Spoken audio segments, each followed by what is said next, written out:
Mark in the count. The swing arm now coming back as our countdown continues.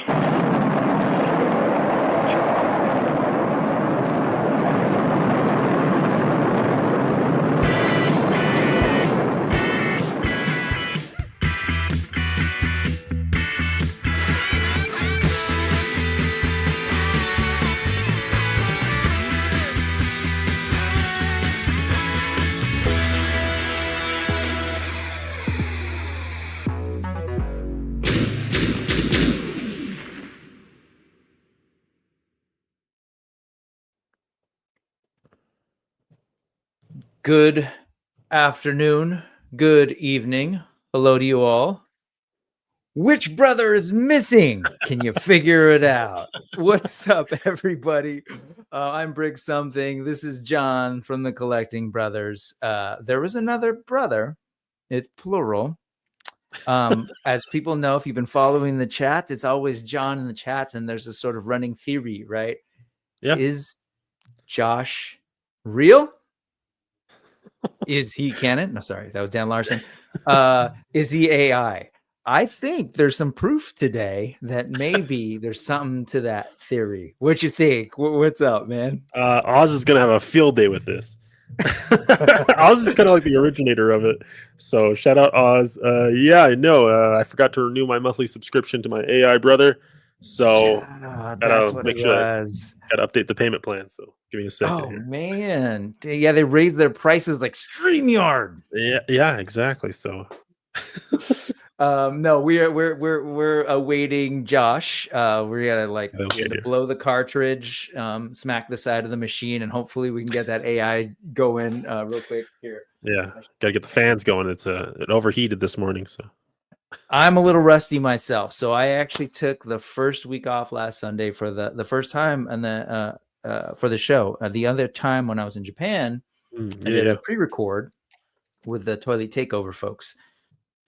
So last week was kind of unprecedented, and honestly, I'm like, I forgot how to do this. So, but anyway, thank you for coming on, and thank Josh in advance once we get his program going. Don't worry about Oz. He's so sleep deprived right now because Oz has been, him and Curtis Ackerman have both been trying to do the 24 hours of Beyithirr telethon. I think Gina and Terrence are also in that boat too. They're running. They're personing. They're handling the phones at the Beyithirr. What is those phones like? Is there someone actually picking those up, and what are they talking about? Yeah. No, they pick them up, and I honestly don't know. I like halfway through it, I lost our track. Like, is this a gag? Is this real? Is this real life? Is this just fantasy? Caught in a landslide, no escape from reality. I don't know. All I know is that one of the most amazing, gigantic toys ever made is on the verge of unlocking all of its stretch goals. That's how close we at. So we'll take a look at that in a second, but I just checked it and reloaded. But let's go ahead and say hello to the chat. Hello, everybody. Yeah. Again, little rusty. Hello. Y'all don't do a bunch of lives, so right? I don't do lives, so the chat's never a part of me. Right. So they're here. I am in your premieres, sir. Every now and then. I don't know. I do hop in those premieres, yeah. Yes. Sometimes I'm in there. I'm like, is anybody here? Yeah, I know. Sorry. Further evidence. I don't think Josh is real. We're gonna find out. Go. All right, but you know who's real? Brian Carr is real. He's saying, let's get that dragon. Let's get brutal. Also, Armies of Ashmore figures are amazing in hand. Man, I haven't got mine yet. That's one of the many indie Kickstarters that I had to back for science and for support. So I'm waiting on mine. Let's see. Mr. Ryan Clark is here with the howdy. Blake, aka Recon Rage, is here. Good evening to you, sir. Good evening. Aren't you West Coast too? We're almost there. That's probably because I said good evening. Kenzo, what's going on? Kenny, what's up? Brick and the bro. ... I'm giving Josh. Josh is gonna be like, damn it, I'm not gonna get on there. Allison Retro Toy Princess is here. Greetings. Allison was coloring some Goonies today. I kind of caught it after. Shoot. She was right. I was on the Star Wars show, Star Wars trivia show earlier today with Stu over at Universal Toy Channel, and my first round was with Allison. Man, she's a riot, dude. She's a hoot. How'd you all do? I'm out this round. The other guys have scored very well, so I'm out this round. That stuff it gets pretty hardcore. I want to see if I can participate in that someday. Do it next year. Yeah, or whenever you do. Oz is here, sleep deprived, and I'm sure that icon looks really cute in YouTube. But that's for the members. That was Bodvar, I believe, which is rad. I'm glad someone used that. Yes, Oz is everywhere. Larry's Geeky World, sorry, I almost said Leaky World, is here. What's going on, man? John to the Ross, J to the R is here. Hey, there's a Josh. Josh Brown from Josh Brown. What's up, Josh? Good to see you. He's got some Plunderling stuff going on over in his store. We got to check out. Thanos Copter is here. Hello, Thanos. Ray Paz is here. How's it going? And who's this guy? Looking for one brother, guess. Interesting. There it is. Yeah, Oz. Yep. Oh, Ryan Clark also saw that post from Josh too, because those things are looking cool. We'll take a look at those. We'll take a look at those for sure. In my post about Josh, Ryan Clark was trying to guess which one it was, and he said, "Is it the tall one?" And then I kind of paused and I was like, if there's one thing I've learned by doing this thing, meeting with a bunch of folks online, and then seeing them at Legion's Con or WonderCon, is that I have zero gauge of my height accuracy is. Hey, it's hard. Yeah. It's hard, man. On the screen, everyone just kind of looks a certain way, right? And how far away they are from it. Yeah. Yeah. So I wasn't sure how to answer that, man. Yeah. Low Dragon is here. He has come here to chew bubble gum. Whoa, threw me off there. But yes, chew bubble gum, kick something, all mixed up. Is Ray Paz's guess accurate? Do AI have height? He's about an inch off. I'm 5'9". I think he's 5'8", 5'7". Josh is. I'm taller than him. Yeah, Ray's got it, man. There you go. See, he's better at this game than I am. What's up, Rick Jones? Good to see you. He was wondering if it was Luigi. No. See, dude, it's there. It's all there. Confirmed. What's going on, Nolan? Good to see you. Josh is taking umbrage. All Joshes are in fact real. It's here, man. It's here. What's going on, Vaz? Vaz Tiffany? Vaz Adrian? GI Jetman is here. So thank you all so much for coming through. I appreciate this. Is the other brother making pizza in the basement of the pizza place? Blink 3 times if we need to send a message via chemtrail. Whoa, okay, there you go. Handle that. Mirko is here. What's going on? And there you go. Yes, and nothing really matters. Yes, and this one. What's up? Yes, West Coast, West Coast. Collection Nexus. What's going on? Who's that? I wonder who's behind. Is it Josh? Just kidding. What's going on, guys? On this account as well. Now, yeah. Hey, my actual brother is here, so I have a real one. That's him. How about you? Rick is saying that I'm gonna order the dragon live, man. Yeah. Well, we will talk about that in a second. It's gonna be the 4,000. He's gonna be the 4,000 backer. Yeah, it's real close. It's real close. Good to know. Both of you are there. Ray is here. And Nolan is sending his love. Let's admire that for a second. All right, folks. I really appreciate everybody for joining us, as this is the first in a couple of weeks. But what's also unique about this show, John, or this episode, is that let's see, before I took the break, it was Haxon House with their awesome sort of witchcraft occult toys coming through, and we really focus on that. Before then, Jeremy Gerard of Four Horsemen, amazing Yeah, conversation about the huge. dragon and lore. Yeah. Let's see. Before that, I'm not sure if this is the right order, but I had Adam here for Space Zombies from Mars. A little bit before then, at some point, it was Brutal Realm. All that to say, it's been a series of like these creators coming on and definitely been talking about the needless ephemera, sort of focused around them, right, and what they're bringing. Today, this is old school, man. We're just gonna look at a bunch of crap.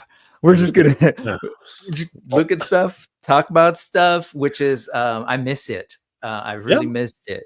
So let's do it. Every time I watch your show, Saturday mornings, you should watch Saturday these guys. morning, 9:30. Saturday, yep. Or Mountain Time, the best time.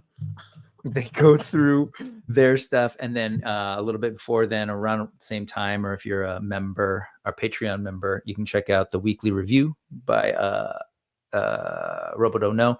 So it's like I watch you guys, and I'm sitting there like, oh man, I want to talk with these guys or talk with somebody about all this stuff. So thank you for joining us today, and we're going to do that. So thank you for having us on. He said us. Did y'all hear that? He said us. Glitch in the matrix for the proof.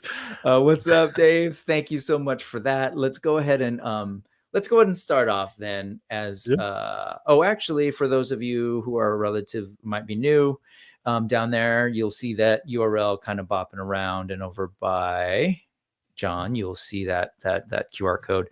You can go there after the show to check out everything that we're looking at. So let's go ahead and get started. I'm set up for 3.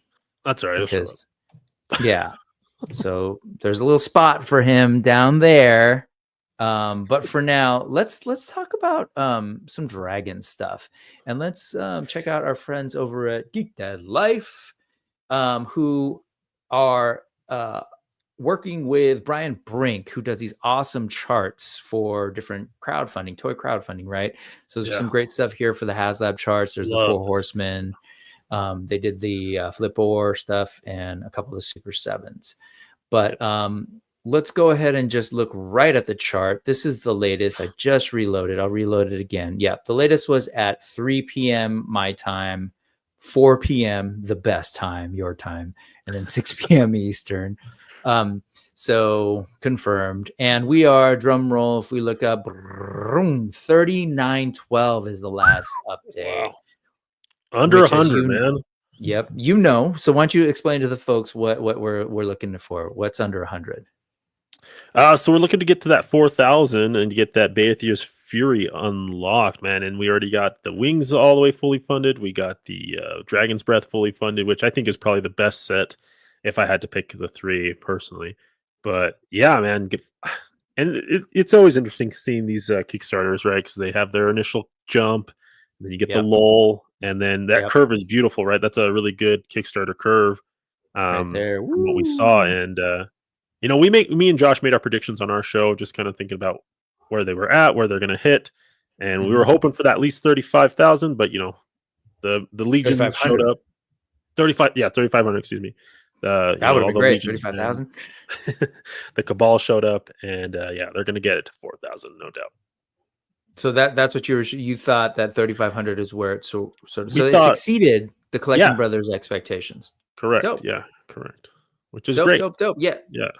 The more toys for everybody, the better. My prediction was that it would have funded like much faster, much earlier, and I was being both. I think I was both optimistic and also a little bit of that sort of like Legion's bubble, but just sort of like seeing like the Legion's fans, right? The way they buy. Oh, hold on, glitch in the matrix. Oh, blow the cartridge. Oh, look, a new challenger. Here comes a new challenger. Player 2 has entered the game.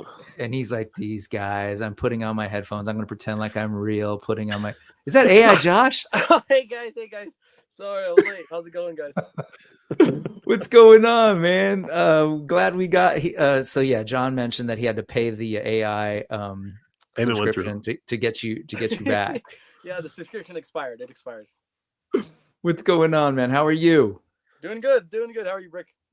Good. Everything good on your end? Yeah. Okay, let me see if I can adjust you just a little bit say hello to the folks. AI Josh. Make sure you got the right mic selected, Josh. In StreamYard. Oh, is that what's going on? Okay. Potentially, maybe. That might be the case.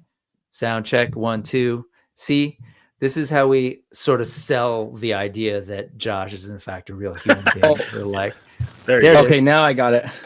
There you I switched it. go. There you go. Beautiful. What's going on, man? Welcome back to the channel. It's been a minute. Yeah, good to see you. Good. I hope you're all settled in. We're as I was telling the folks, we're just gonna actually look at a bunch of needless ephemera this week, and we're starting off, of course, with Beyithirr and looking at the campaign. I don't know if you've been checking recently, but this is just as of about an hour ago. We're at 3912. Dude, I can't believe we're going to get all the stretch goals. Crazy. And you say we with passion because you're included in that, right? I understand you've backed the Bay. I backed the Bay, and I also got the fiery edition set. I didn't get the wings though, but yeah, I just got the fire and the dragon. Nice. Well, congratulations to you, because it looks like with another 88 people, which honestly, it's been almost an hour. I would be surprised if yeah, there's no way. Crossed. I haven't checked the live streams because there has been the sort of telethon, which we'll get to in a second. But if anybody's has been actually keeping track and been watching the telethon, I think they're over on the lounge, right on Trevor's. Yeah, 16. Yeah, so if you have figured it, if you know if they've updated, please let us know. Let me go ahead and throw the AI in the middle there. Okay, so Lone Dragon is getting a little greedy there, buddy. Slow down. He says they should give us each a second burning night if the fiery breath hits his 3,000. Man, Ray Paz was shooting for 5,000. Sorry, no hate. So East Coast, West Coast thing. It's all for show. Brian Brink almost there for the 4th, unlocked absolutely. So there we go. Let's see, and Berserk is having some domestic issues around the dragon. Wife's car gave up. Oh, I see, on her right when I was gonna get the dragon. Got it. No, sorry, priorities, Ron. Man. I hear you, man. Sorry, Ron. But stupid cars. Can't you just fly the dragon? Use the dragon as your transportation. Yeah. We've got folks that are all in. Larry's Geeky World. I know my brother Ted is also in. I'm pretty sure he did go all in. So like John, I get to be an uncle to a Beyithirr. So yeah, are you gonna let John play with your dragon, Josh? Oh no, John's a better photographer than me, so I'm gonna give it him so he can take pictures of it, right? Yeah. Because he'll do a much better job of taking pictures of it than me, for sure. Got it. Okay, good. Great way to share. Children. What's going on? Okay. So anyway, that's the path. And Josh, John, before Josh, you were talking about this curve, and you were making note that like it's a little bit different than what we are sort of used to seeing. Yeah. For the most part, I feel like it's on par with what we see. Right. We get that big jump, the low in the middle, and the big jump at the end. Gotcha. At least for successful Kickstarters, generally we have that sure curve. And I wanted to point out here, let's see, did the dragonfly show up? Yeah. So I would say there's less of a lull. I was gonna say, yeah, this is the it's dragonfly. Pretty consistent. If you look at this is the dragonfly, really strong in the beginning, right? And granted, this is a different deal. HasLab is this is Hasbro doing G.I. Joe mass retail toy line that is like, highly nostalgic IP, legacy IP, and massive fan base. So I think it's actually really interesting for somebody like myself, and I know you guys are looking at the indie toy thing. It's just like very, very different worlds, right? And I think this continues to remind us that like the Hasbro G.I. Joe classified world is a different world from the Mythic Legions world. Yeah. And different price points too, like this one was like what, sub $200, and this one's like $600-700 after taxes and shipping, Yep. Yeah. So it's kind of interesting. Because we hear things like this. Rick is saying maybe an early bird figure might have got people to buy sooner, But what's really interesting to me is, well, two things. I know that I apologize if this is treading things that covering territory that you all have already heard in past shows or wherever. But unlike a HasLab, right, they take your money right away over for this Beyithirr, right? The second you back, you get your money. So really, when people are doing this sort of nice early curve really early on, it's kind of like it's easy to do, right? Because it's not like they're going to take your money. If you know you're going to do this thing, you just sort of do it. And so my understanding too is it's even possible to like back out of a HasLab. You know what? My understanding is based on experience. You can. I had backed for 2 his tanks that I never, and then I canceled. Right. So, so there's all those reasons where it's very different. And so you kind of see this, like they had for the Dragonfly, right? 10,000 real early, almost close to 10,000. And then you hit this lull that is pretty typical, right? We experienced a similar thing with the AWA Kickstarter, right? And then whoop to the end. The FOMO, yeah. Yeah, whether it's FOMO or like, oh, I forgot or whatever. I don't know. I'm not entirely sure, especially since the money's not coming out, right? But then you got something like this with the Legion's Dragon, Beyithirr.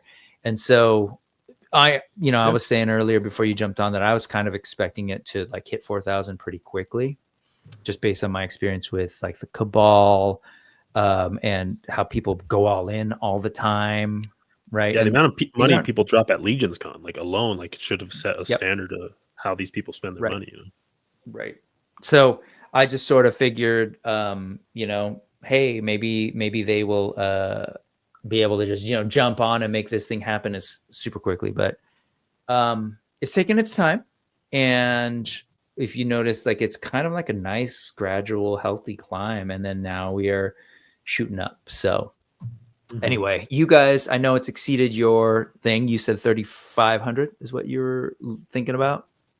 That's what we're hoping for. That's what John. I was just hoping for that, just because like back when they had the original stretch goals, right? It was like once we got to goal 3, then we got the Ashen Skeleton. I was like, oh man, if I get 2 figures, I don't need the upgrade kit.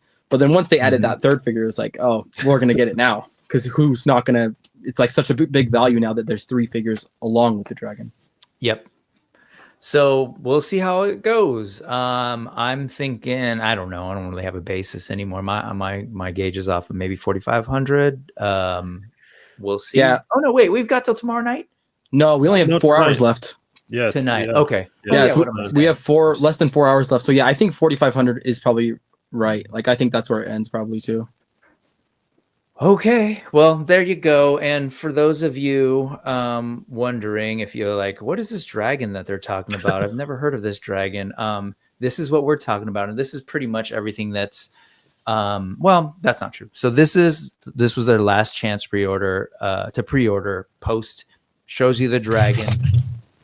These 3 figures are the ones, these 3 figures here, and I'll show you them again. Well, actually, no, here's the skeleton.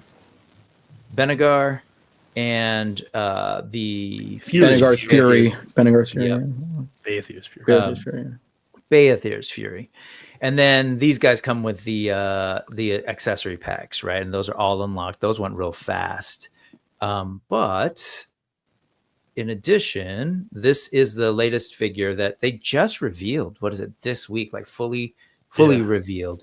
For those of you who've been following, initially this was not the 4,000 stretch goal. They did some shifting about 2 weeks ago now or so, where they actually moved what was the 4,000 goal a little bit earlier, and then added this one at the end and teased that something else was coming. And so it was really interesting to sort of see them call this. Seemed like an audible, right? They said, like. We had planned our initial 4,000 goal of the skeleton, and they didn't really have anything beyond that. And then they moved things forward, and they kind of scrambled. I don't know did you guys see that like MuskeCon coverage a couple of weeks back where Jeremy kind of teased it at their Mythic meetup? No, I didn't see that. Okay. That great footage over on the Legion's Ladies channel, and Curtis was actually on, I think it was the Off-Road podcast, where he was sort of like phoning in right after the announcement, and Jeremy basically name revealed it, that we are getting another figure at 4,000. And he said it's called Beyithirr's Fury. That's all he said. And then he said, we've been hard at work since yesterday. So like literally it was just kind of this super quick thing. And then this past Wednesday on his show, they kind of quickly showed painted prototypes. Yeah. And so this is what we got. What do you all think of this guy? I know, John, before we started, you were saying something about this figure in particular.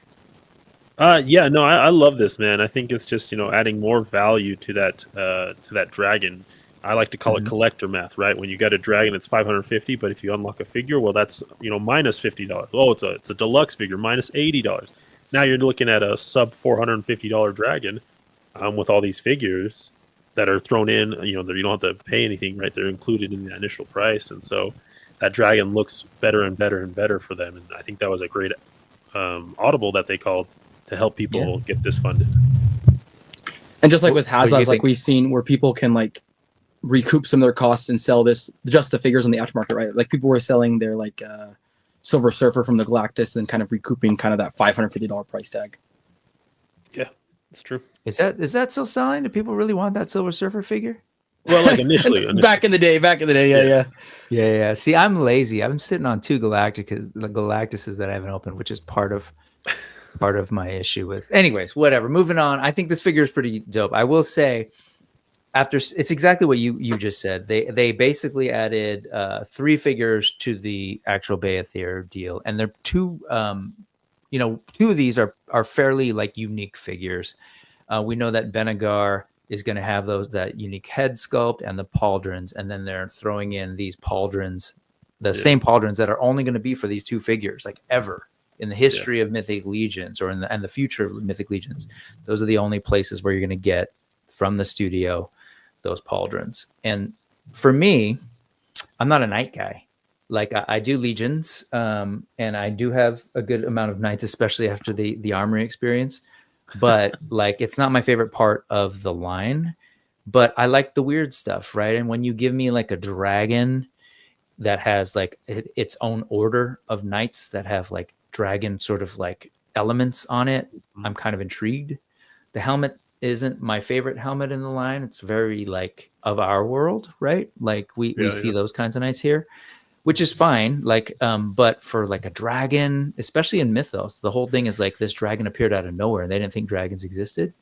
So I kind of think that they'd be like a little odd and different. And then when I saw these, as simple as those are, but like the metal mask, right? There's something like eerie about them. And the fact that there's 3 of them, there's a little bit of a story there too, where like they're basically the masks of their fallen members of their order. I akin it to the leopard from Kingdom of Heaven, Ridley Scott's Kingdom of Heaven. Never seen it. You gotta watch that. That's a good such a good one.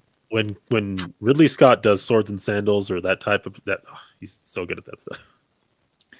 So yeah, but you said it's like that in terms of. He's a leopard, right? So he has a but he's like a king or a prince. So he has a fully concealed face, so nobody sees how messed up his skin is, and it's a full metal thing. And so it just. Oh my bad! I kept hearing leopard like the animal, but like leprosy. Leprosy, yes, sir. Yeah. Gotcha. I was thinking like Animal Warriors. Sorry, I got Animal Warriors on the brain. But here's Benagar. So I will tell folks, I was definitely tempted. People have been, kind of messing with me a little bit and, in a friendly way, enabling me, trying to say, you're going to order. And my big issue is space.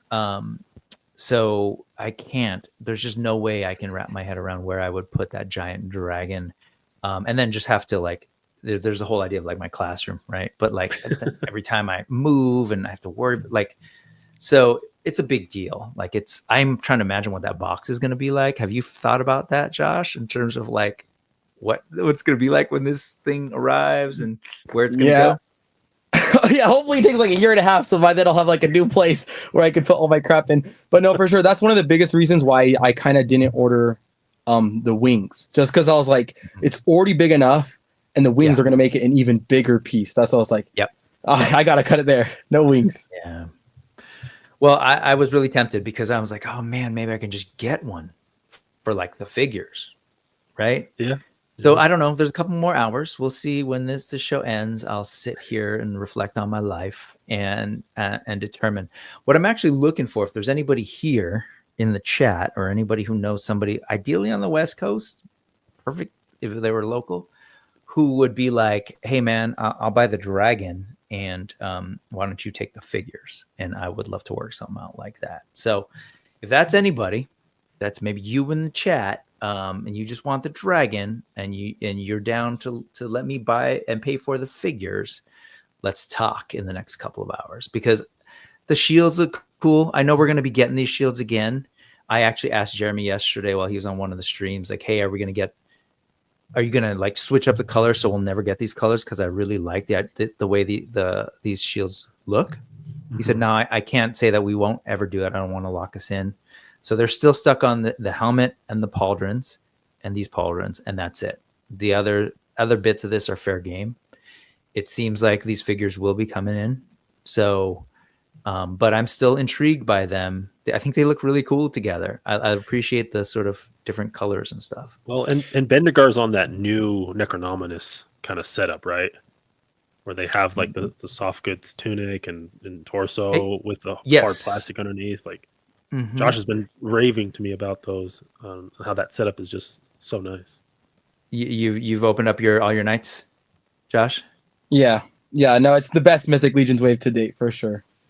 I've been lagging, man. I still haven't opened this guy, but I've opened up Maxilius and the undead builders. And the undead builder is my favorite out of the whole wave. That's the best one. Man. Yeah. So I got to figure it out. But yes, it's got the new tunic. It's the Siege of some goodness. I think it looks really great. But this right here, dude, there's something about that's like wonderfully creepy and pretty cool. And it hopefully should be cross compatible with all the other knights that have the chainmail, right? Of course. So yep. Now something I wonder, like, Enoch, with the wings, like the shoulder pauldrons that they said, only going to come with this dragon. Like when they inevitably recolor this dragon and do like a white, a blue, or whatever. Like, do you think they wouldn't pop those back in, or do you think they'll just make a whole new set of shoulder pauldrons? Because I feel like inevitably they're going to recolor it. That's interesting. So I think I really don't like the way they have continually done business. Like they're pretty clear. Like when they say this is what's going to happen, that's what they're going to do, and they know that.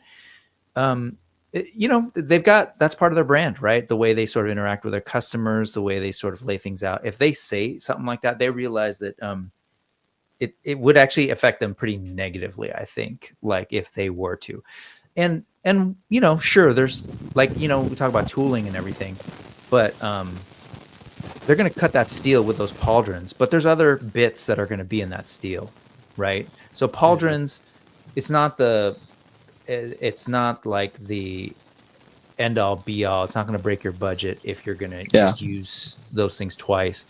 They'll make new pauldrons, right? Because they're going to reuse the dragon mold, so it's like that's the bulk of the money. They're going to reuse bits of the dragon mold. He's already said, like, we're not going to straight up copy this dragon. Yeah, they'll probably change like the heads and maybe the effects, kind of like with the trolls, where the trolls just each had a different head. Yeah, or maybe change the length of the neck or whatever. There's a couple of different options I could see. But at the end of the day, these pauldrons are for the Order of Beyithirr. So like it's for this pillar.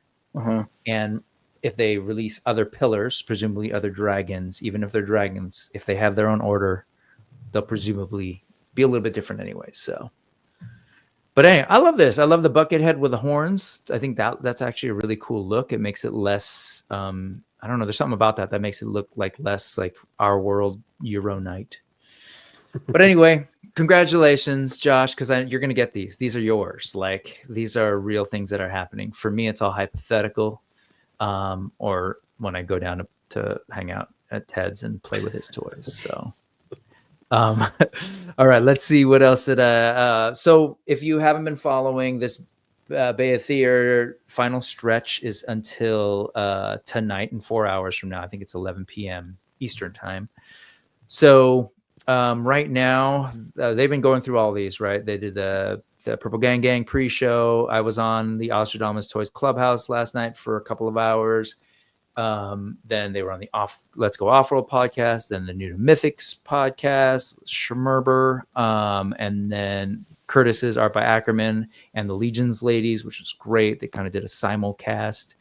Then Latin Legions a little bit earlier, and then it was Just Shelve It. It's like kind of a Just Shelve It and Legions Lounge. So the 1/6 Shooter channel. So they're doing that right now. If you haven't checked that out, go check it out. Even after the fact, it just fun stuff. People talking dragons, all that kind of thing. So let's shift gears for a second, friends. We threw it up earlier on the West Coast.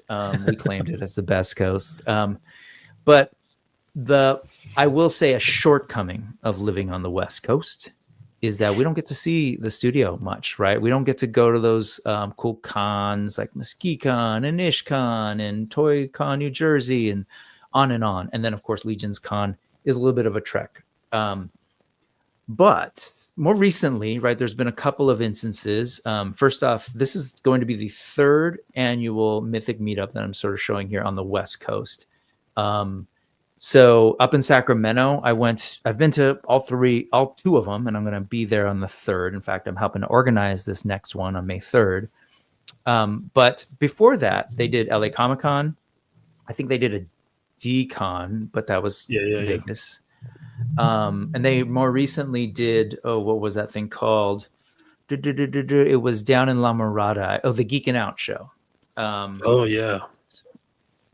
So they're, exploring a little bit more, trying to find folks to work with. So I know up here, it's been Adam Power, Is Ramirez, and his folks up in the Sacramento area kind of throwing this together. The past 2 have been at this store called Toy Fusion. This year, it's going to be at a place called the Galaxy Game Cafe, which is kind of like one of these, I don't know if you guys have them out in your neck of the woods, where they like places where they have a bunch of games and people can go and do like role-playing games or card games. And so I guess apparently they do like every last Thursday of the month, they do like a painting thing there as well. So there's been like Mythic folks hanging out there, and there's a little bit of a scene going on.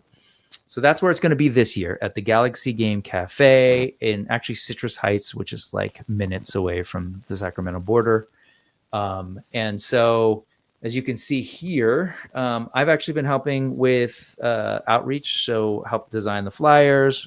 Thanks to Michael Duggar out in Oakland for his use of his photos. These are all Michael Duggar insightful imagery photos, who's been on the show before. Oh, nice. So it's just been kind of cool, right? Really, like the Mythic thing is, it's a relatively small scene of folks. And so to get like, people always wonder like, why don't they come out here? It's because it's expensive, right? You gotta, because over there they just throw everything in a truck, they drive out, they're at the show, anything that's unsold, they bring it back. Here they got to figure out, okay, we got to freight it over here, work with somebody like, what if we don't sell everything? We got to work with a local vendor to pick up the excess and all that kind of, it's just a little bit more involved. So, the way this works, if folks are curious, it's just folks doing grassroots work, working with the studio, saying, hey, what do you think? Can we do it? And so shout out to the folks that are helping to organize this. I've already mentioned Is Ramirez of the Adam Power channel, which, fun fact, was one of the first places that I really learned about Mythic Legions. Yeah, me too. Yeah, right on. You always had like the sneak peeks. Yep. Because he's worked on stuff with them. Like he's a lawyer by trade and has helped the Four Horsemen really early on in the studio with some of that work, and was around from really early on in the day. My brain, James Albrecht. No, yes, I think so. My bad if I'm messing up your names. I'm just meeting these folks. I was thrown onto like a Facebook message thread, and we're just organizing it this way, right? It's Jason Albrecht and James. I'm sorry, my bad, and I gotta fix that. It's like that. This is Jason, who does Jay's Armory, one per case. He's up in that area too, and this is his shop. And Angel Nolasco, who does dope customs, and Oh my God, this is horrible. I'll get back to you. Again, literally, this is a person who was thrown onto the Facebook message thread, and we have barely interacted. So it's like that. Sorry. And then Owen Ertling, who was involved. Actually, he's a sculptor, toy designer. If you're into the Superpowers line from McFarlane, you've seen his work. Most of those figures were sculpted by him. And he worked with the horse. I don't know if he still works with the Horsemen on projects, like when they, are working with other companies and stuff. But he worked with them pretty early on. And my understanding is he worked early on the sort of early bucks that were developed for the studio. So anyway, so those are the folks that are involved, I think. Yeah, that are involved. And of course, this guy, Brick Something, if you're familiar.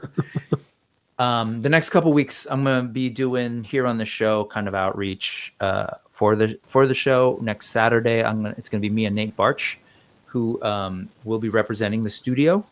He and I are going to talk about just his art and the meetup and all of that kind of stuff. I want to pick his brain about how that Beyithirr packaging is going, because that's like a whole other level for the stuff that. For the stuff for Four Horsemen that he's had to do. Nate's gonna have a lot more canvas room for sure. Yep, and he is in your neck of the woods. Yeah. Yes, you're Colorado, Utah. Yeah. Dude, this is so cool, man. The West Coast Mythic meetup, something for the West Coast people. Like, and Nate, of course, is on the West Side here. David is also from Arizona, so like it's cool to have those people get a nice little convention, or not a convention, but a nice little gathering of one day we'll get it there.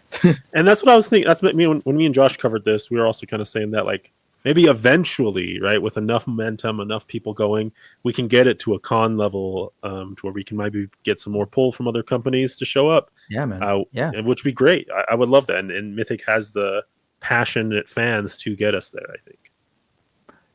That's exactly right, man. That's what this is. It reminds me, like, my background is like a lot of DIY stuff. In high school, it was like helping to organize shows and create zines for like punk shows and stuff. And then, as I kind of grew older, it was like all sorts of like, whether it was organizing stuff, events here in the Bay Area.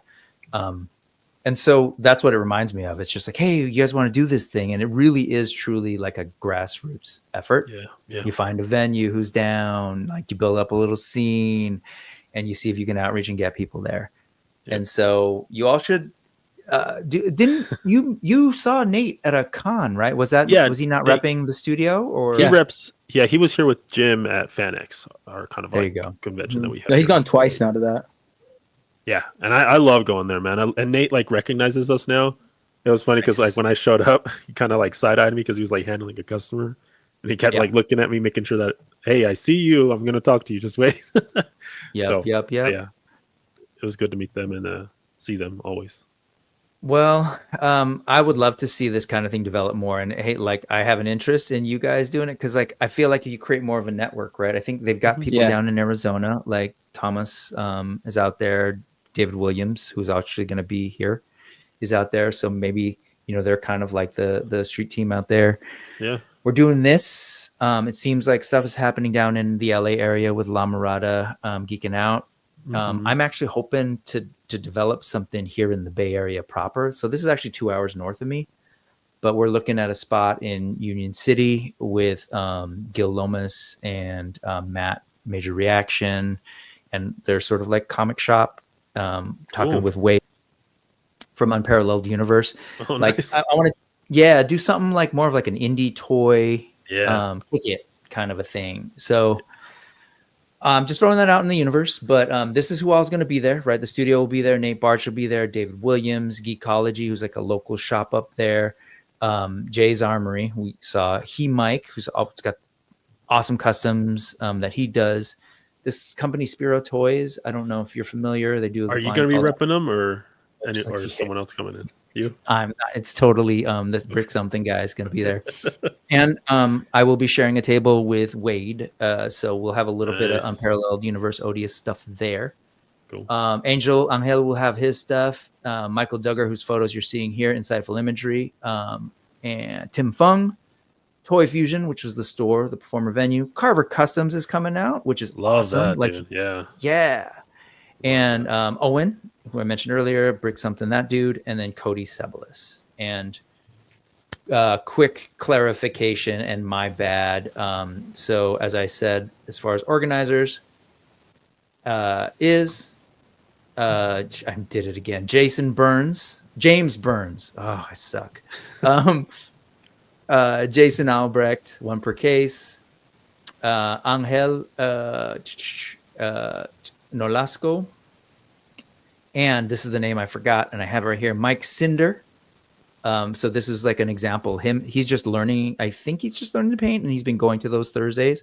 And this is a figure that he did pretty early on during the holidays. And then Owen. So that's kind of like who's been organizing it.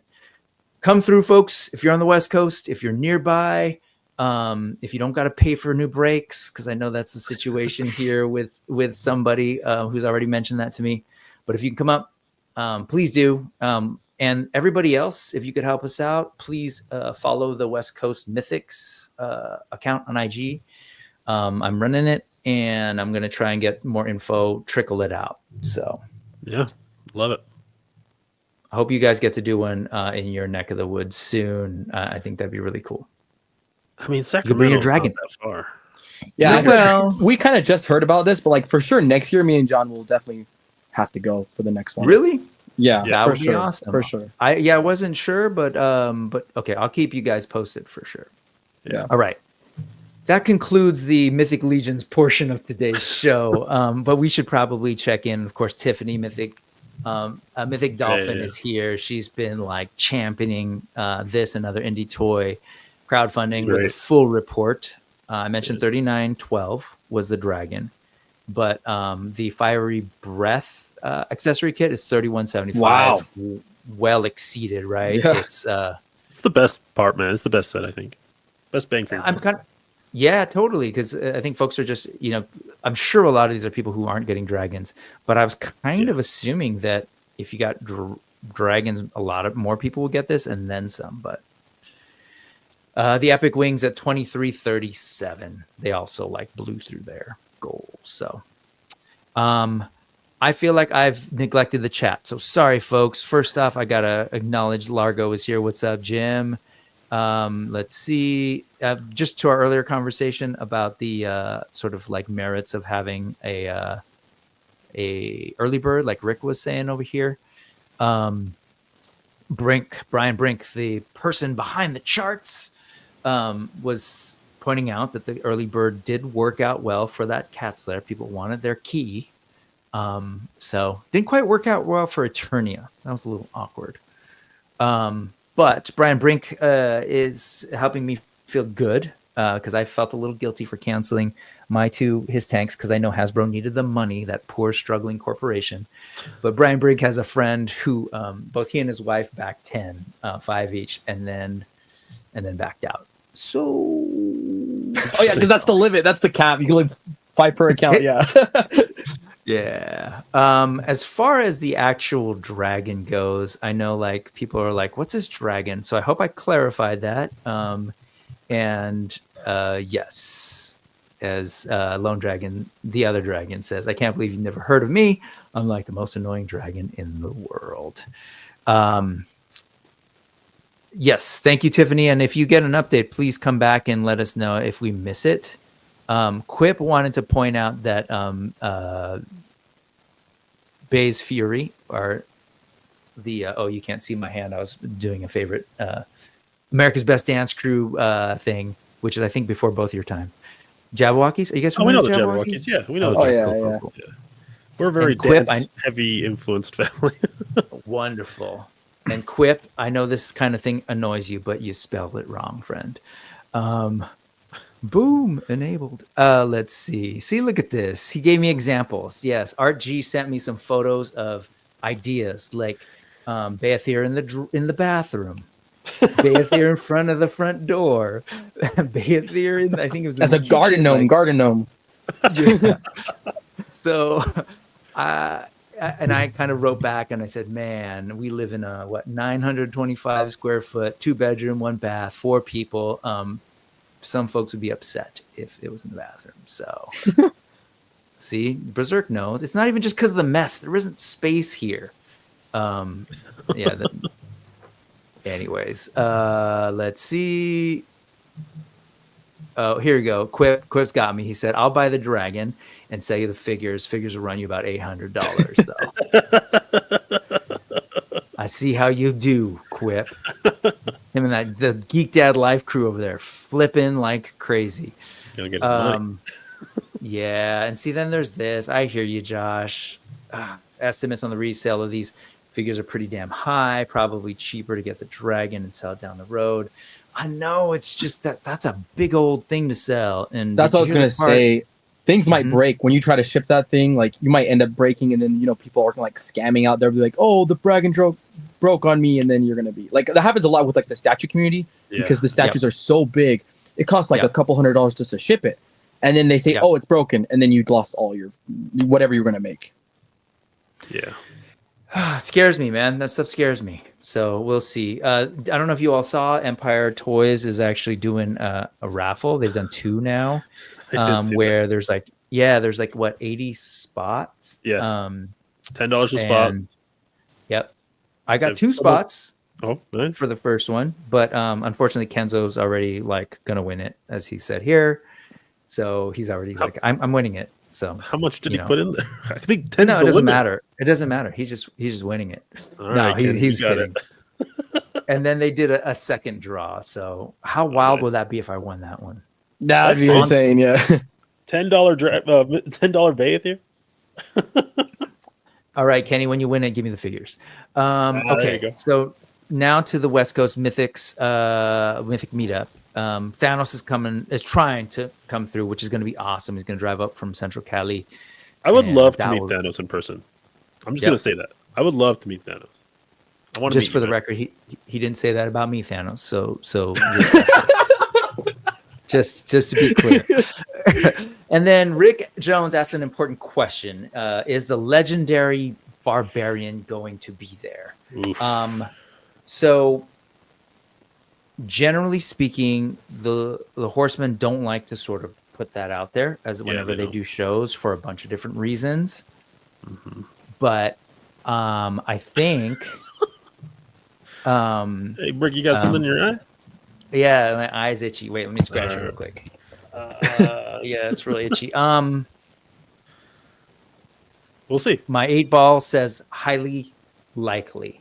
And speaking from when Nate went to FanX, they had the Skeleton Legion builder, like the original one that was kind of like the first white one. And so they usually have the stuff even on the West Coast. They kind of send a couple, right? They kind of send a couple. Yep. So Andrew, not sure what that was in reference to, but I hope it was great. Mr. Ryan Clark says, "Do you really want a dragon where you do your business?" I mean, if it could help burn some of this. Anyways, moving on. Adam, highly articulated. "I'm not getting the dragon. Nobody has to get it. Of course, nobody has to get it. Nor should anyone be shamed for not getting one." Oh, look at you. Look at you. Thank you, Canada, for reminding us. Dragon Bully. No, yeah. And then, it looks like it is the fourth Siege goal has been unlocked. Sorry, was that Dune speak? Is it the Siege? No, the fourth stretch goal has been unlocked. That's awesome.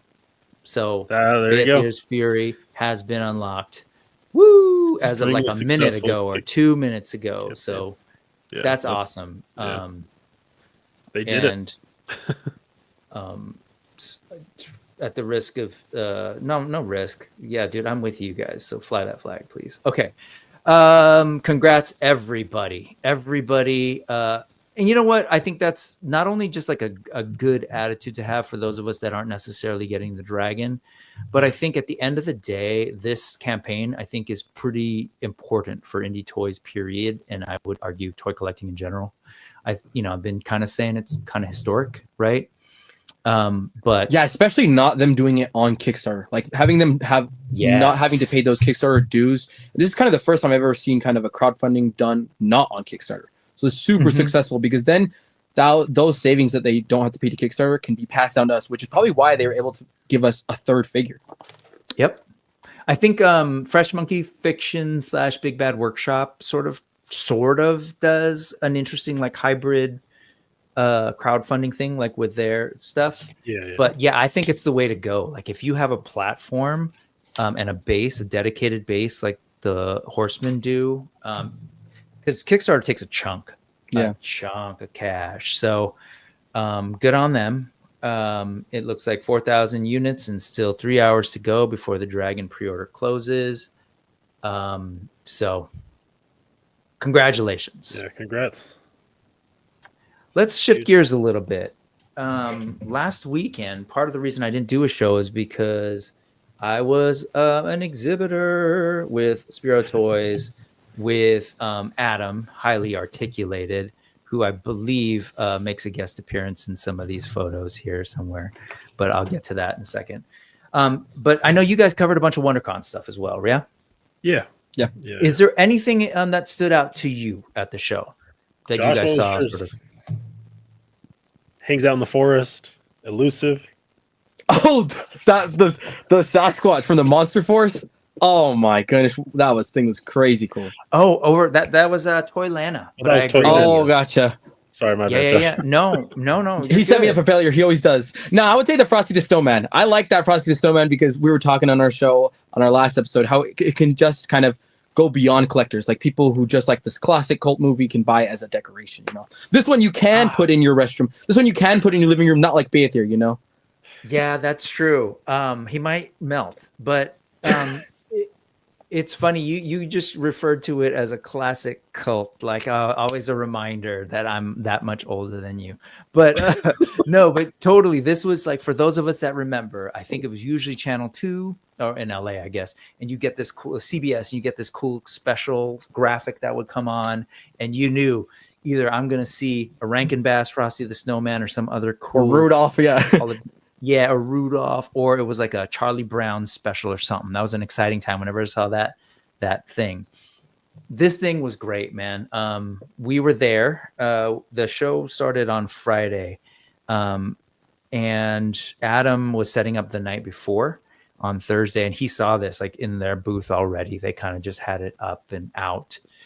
So this was revealed there for the first time. Then that morning, I took a quick walk to go get some coffee or maybe the restroom. I think Adam got coffee. Anyway, doesn't matter. I pulled a Kenzo. See what I did there, Kenny? And he saw this, and I went by and I took the photo and kind of posted it pretty early before the show had even started. Because why not? It's a toy thing. I don't really do the whole like breaking news thing, but I happen to be in a place where I could. It looks cool. Were you guys weren't born at a time when TVs looked like this, were you? I mean, no, with those knobs? No way. No. I had a buddy who had one in his basement. We had CRTs, but not this old. Okay, fair enough. But yes, this is the era, right? And I love that they do the packaging, man. Jada's figures are great, but their packaging is cool, right? They don't charge you for the packaging either. I don't know how they do it, man, because their price points are kind of wild. But more power to them. Their booth is pretty cool too. Then of course they showed this stuff for the first time on display, I think. I don't know if I might be wrong on that, but they look really cool. I love that they come with little boxes. I wish when you open up the box, like you had to dig through the cereal to get the figure out. That would be actually really cool, yeah. Cocoa Pebbles, and then of course Tony, which I don't think I got a good picture of, but he looks great. Like these figures have no business being this good because you're kind of like they're cereal mascots, but they're really good. That's what I was telling John. I was like, I had no idea I needed a Tony the Tiger action figure until I saw it. But like, I totally need this. Yeah, exactly. He's all like super heroic too. Look at his V and crazy good articulation. More than you need for a Tony the Tiger, honestly. Do you have any of the cereal? It is, yeah. I think there's a swivel and then a rocker. Do you guys have any of the cereal guys? No, but I'll be getting these ones. But I wasn't interested because they only done like the Frankenberry and what else, like the Count Chocula ones, and those ones I even saw at Ross, and I was like, I still passed. Yep. See, our demographic, I love it. Andrew's there. You had to smash it with your fist to change the volume. Mr. Ryan Clark right there with me. My brother, yeah, we had a couple of those TV knobs had that satisfying click. Yep. UHF forever. But then the figures, right?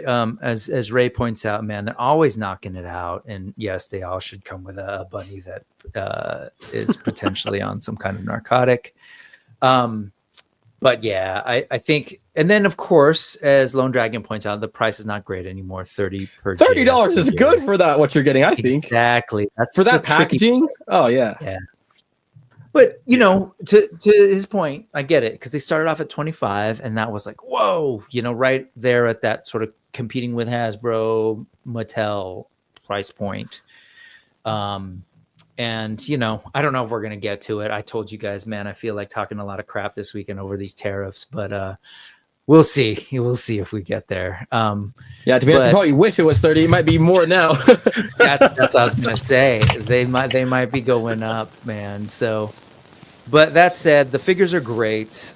I honestly, like, I've wondered about their price points. I've wondered, is this like a loss leading kind of thing? Like, because the price point's like super duper good. You're a little crackly there, like you're in UHF mode. Something happened. It's Josh, I so believe. Yeah, it's all right. Just heads up. So yeah, we're doing this old school since we're looking at an old school TV. But this thing is really cool. I was happy to sort of see it. I wonder if this signals. Oh, there, it's gone. If this signals that we're gonna get something like maybe for the holiday season every year or something from Jada. Maybe that'd be kind of fun. Like if they did like the Rudolph or, you know, Misfit some of the toys. Yep. What's that one elf from that Misfit Toys? He's always yelling. I don't remember. What?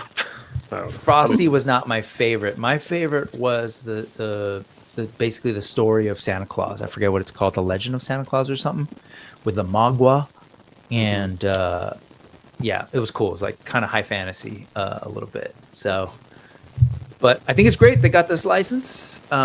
So we shall see. We've got folks coming in. We got Drew here, the toy box of doom. What's up, guys? Awesome update for us. Just hit their goal. 4,100 dragons sold. Now everything is unlocked. We got Jurassic Jesse in the house. And yeah. Cereal figures look great, says Drew. Need a Toucan Sam and a Lucky Charms leprechaun, though. Yes. Yeah.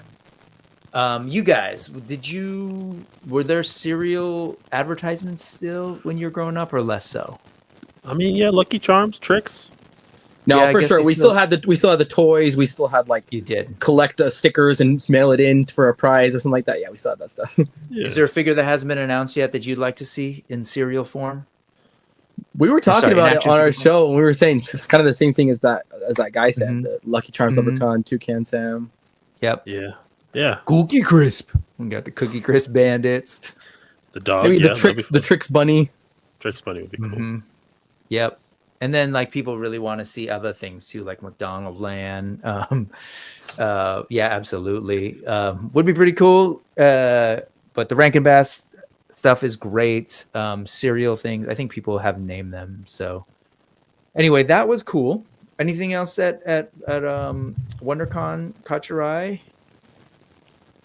I've got stuff, if not, but I just wanted to ask you all since, Yeah, trying to you be a good run host. it. Okay.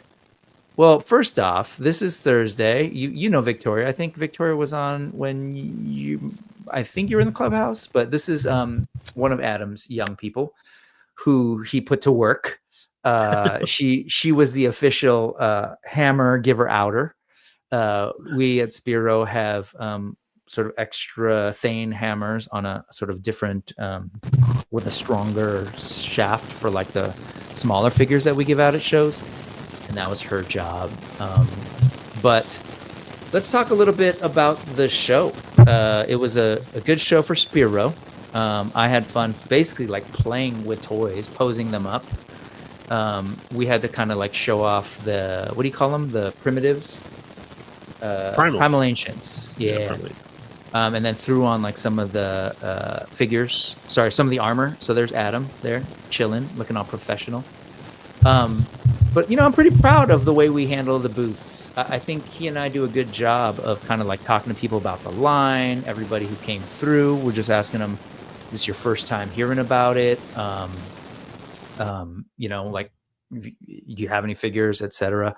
Part of it's just like getting to know the fan base and stuff. So Yeah, kind of cool. Most of the folks that came through, I would say most of them like, "Oh yeah, I've seen it on Instagram. A lot of them were buying figures though for the very first time. And so when they do that, I'm just like, "Here, have you ever like witnessed one and held one?" And that's when I go about my enabling business. Say, "Here, hold it, pose it." And have you guys both partaken of the AWOC crack? Yeah. I'm pulling mine out right here. But I got those agents just like on my desk all the time. And they're just so much fun to play with, so much fun to move around. I got an armor set coming in here soon, and Josh has shown me his. You backed it from the Kickstarter. Yeah, I have every single figure, every single head pack to date. The glow and dark weapon set, fully backed the second Kickstarter. Yeah, I have every single figure.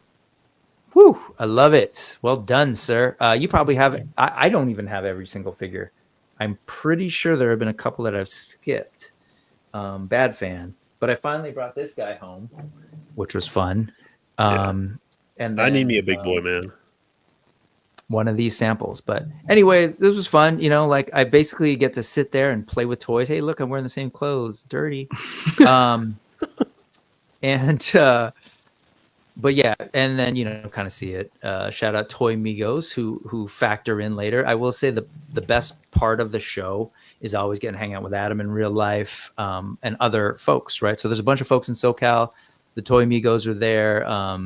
Mike Figure Report is there. Who else? There were folks there that apparently were there that I didn't get to meet.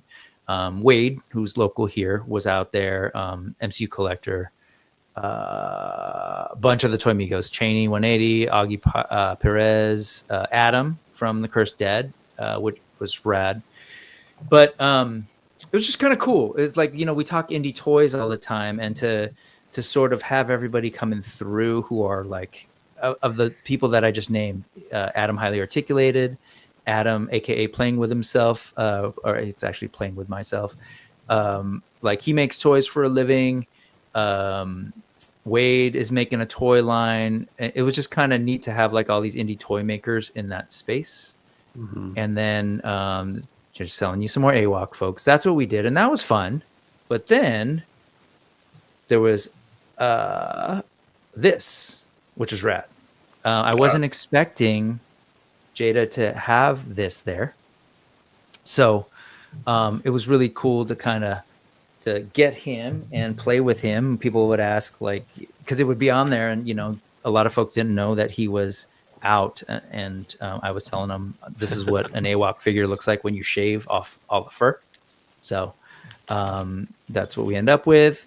I had fun posing this guy up, and of course kind of set him up to, these things are rad, man. We think, like, I love Spiro AWOC, posed beautifully. And so together, this Jada Sagat is dope. I had fun sort of like setting up these little battles, just kind of rad. And there's this guy. Oh, here, do you, what's that Fist? The orc indie toy line out of somewhere in South America. Somewhere in South America, yeah. Yeah, I'm forgetting where, but you're familiar. So he was there. I didn't get to meet him, but Adam was talking to him, and then he left pretty. I didn't get to say hello. But anyways, I set these guys up to do battle. But then this Cheney from the Toy Migos, he wasn't out yet, and he wasn't shipping yet. And so totally got to play with his Blanca. And fun fact, I dropped it. He fell off after I started taking these pictures. This is such the party foul. And look at that. Look at that. Ugh, horrible. Like the figure's rad. Sorry. My posing is horrible. You got to use both joints. Exactly. See, you know what's up. What a poser. Out of Colombia. Thank you very much.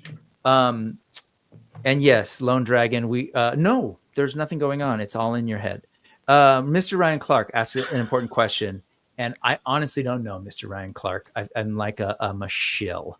No, I'm so I have been working with them, doing some like just total help with marketing stuff. I have my name on the box, but fun fact, and you might laugh at me for this, but I don't get paid at all. Zero. It's for the love. It's for the maybe pay for me to go to WonderCon, pay for me to go to Legions Con, which is good. That's super helpful, but I don't. Unlike this guy who is actually a studio employee person or whatever the PGG say, who is critiquing this. And you're absolutely right. It's what John said. I didn't engage this other joint, so it was just that's bad posing. It could look better. So all of that to say, I don't know Mr. Ryan Clark, but I know that I love the toys. And if you see my earlier comments about the Mythic meetup, so much of this really is about kind of like, it's an indie toy scene. So it's super independent, super grassroots. And if there are suckers like me who are willing to help for free, they'll take it. So anyway, enough about Spiro. Let's talk about the dope other stuff that was there. Did y'all see this? Yeah, I saw it, but 1/6 Mondo stuff, I got my gripes with them. I got my beef. Sorry, not gripes. I got my beef with them, but that's cool. Beef. Bring it. Spill the tea, friend. Wait, what? Tell me more. I don't think they understand their price points on 1/12 figures. Okay, I don't collect 1/6, so it's kind of whatever. But they also are picking up licenses that I would love to have in 1/12, like Adventure Time, Over the Garden Wall. But they're doing them in this like weird wonky squads, like 5-point, not even 5-point, just very limited articulation, more like statues. I don't know, just not doing the right moves for me. And that's very wise of you to add that for me, because like clearly when they make these moves, when these companies make these moves, they're doing it. They want to make money, right? So I got to assume that they've done their market research. They have a lot of information that maybe we don't. So my other beef with them too is like Mondo. I love Mondo. I have multiple Mondo vinyls back before their acquisition by Funko. I have movie posters for Mondo. Like I love them as an art company that they were, but that's not what they is anymore. And like, I don't know. Since Funko, the Funko acquisition kind of hurt me too. Okay. And that, again, that's just my own personal feelings towards a company that I have no interactions with. No. I mean, I think that's fair. Like at the end of the day, with a lot of this stuff, it's super personal, right? We're passionate about this stuff, and we start to, at least in our heads, whether it's a real relationship or not, have like this dynamic with the toy makers as well. So I get it. How about you, Josh? You're about to say something before we got to the spill the tea portion. No, I was just gonna say it looks beautiful. Like the paint apps on it, you can see the beautiful shadowing on like the muscles of She-Ra. And on the kind of Pegasus there, like you're getting the blues and the white. But yeah, it's like there are people who are gonna be willing to shell out tons of money. Like for me, if it was like a Star Wars, it doesn't matter how expensive a figure it's gonna be. If it's Star Wars, I'm gonna buy it. And I feel like they almost kind of take advantage because they know He-Man has like this cult following, which a lot of the fandom is maybe in their 50s, right? And so they have more money, and so like maybe this demographic has more of a disposable income than 20, 30-year-old kids that like Marvel and Star Wars. And so like we can charge more. Yeah. I think they also do tend to pack in a little bit more. It might not be in terms of articulation or whatever else it might be, like the checklist that we might be searching for. But like if you look at the paint, right, it's kind of like Legions, right? There's stuff that Four Horsemen will do with their figures based on their customer base and their buying habits that you wouldn't see Hasbro do. They just wouldn't do head to toe paint in that same way, right? Or so this stuff, I'm with you, man. This, especially the photos, I think are fantastic in person. It's just like you're looking at just fantastic pieces of art. This face sculpt and a lot of their women face sculpts are just like some of the best out there. Granted, it's a bigger canvas. It's 1/6, so you can, way easier to do, yeah. But like it's pretty damn impeccable. And look at all those wings and This is like Beyithirr, right? Then like if you think about it and remove kind of your kind of attachment to the characters, when you just look at the actual figure, like you look at that new in art Christian Bale, like that's going to be for 60 to 80 bucks. 60 for the standard, 80 for the deluxe. Yeah. Right, and that has a better head sculpt than this, but it's way cheaper, and they're doing it on a smaller scale, which is way harder to do. So like when you just look at raw figure, remove the IP, things are coming better than this. You know, things that are coming out are better quality than this. I hear you on a certain point, like better quality in terms of maybe movement articulation. Well, no, the paint apps. I'm saying the paint apps on that Christian Bale face. Sure. Yeah. Yes, you're right. You're right. There are absolutely. There's always sort of like there's always people are stepping it up, especially now, right? With these companies coming out of Asia, like InArt, or Morphig, or whatever it is, or Mithril Action or Medi Toys, and then a bunch of the indies, right? We're talking about Horsemen and their Dragon. Compare that to some of the other big toys that have been out there. There's things that you can point out that are objectively better. So I hear you on that, but damn, that's a damn good looking She-Ra, and it's a damn good looking Swiftman. But I hear your point. Do you know how much this costs? Do you know how much this costs? Did they say? It said it. Let's see. Because it is on some of the name tags. I'll keep scrolling. Oh no, they didn't. They haven't listed the price yet, so I don't know. But other folks do. So I'm going to turn it to the chat again. Brian Carr. He doesn't want Swiftwind, but he does, and is hoping that she can sit on Swifty well. To your point, some of the things aren't that great in articulation. So I wonder how well she will do. Kenny's got a couple of them, so. Would love to know. Adam is saying, if you have to ask the price, I don't know how to finish that sentence, but who knows? But let's see. All right. Other stuff. Let's move on real quick to this. This thing was what I saw in the morning before the show even started. On Saturday, I want to say, might have been Friday, but I was just blown away. Like, I spent so much time just staring at this cape.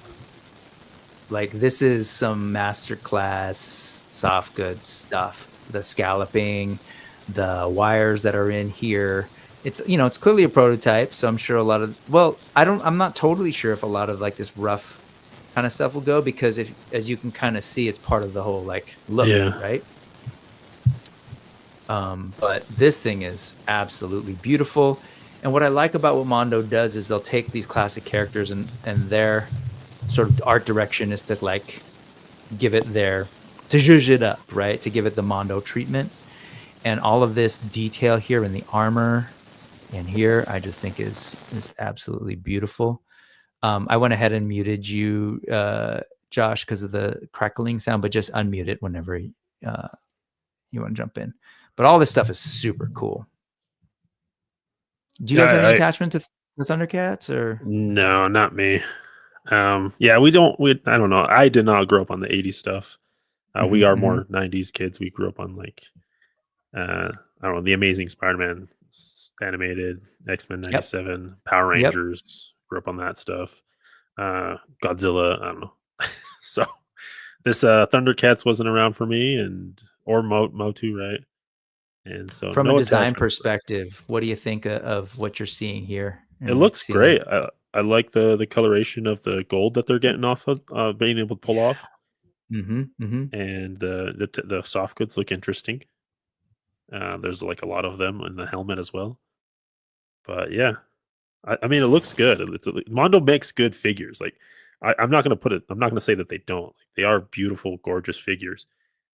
But just not for me. And they like do pay attention a lot to the details that they have, to that the property has. And I think we lost Brick, but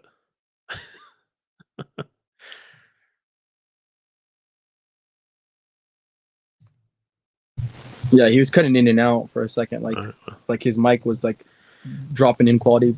We'll see where he comes. Here we go. All right. Welcome back, everybody, to the Collecting Brothers. I'm John. This is Josh. and here we're taking over Brick's show. Really cool that the Beyithirr has fully backed. That's so. I mean, that's so cool, right? Like they've fully funded all of their goals, all their stretch goals. Love that. What else we talking about? We're talking about indie toys. I'm gonna say this. I'm sad that we didn't get our space zombies from Mars, man. I'm a little sad about that. I'm bummed out. They did a pretty good job, and I know they'll be back, but still kind of a bummer that we didn't get them. So, but that's all right.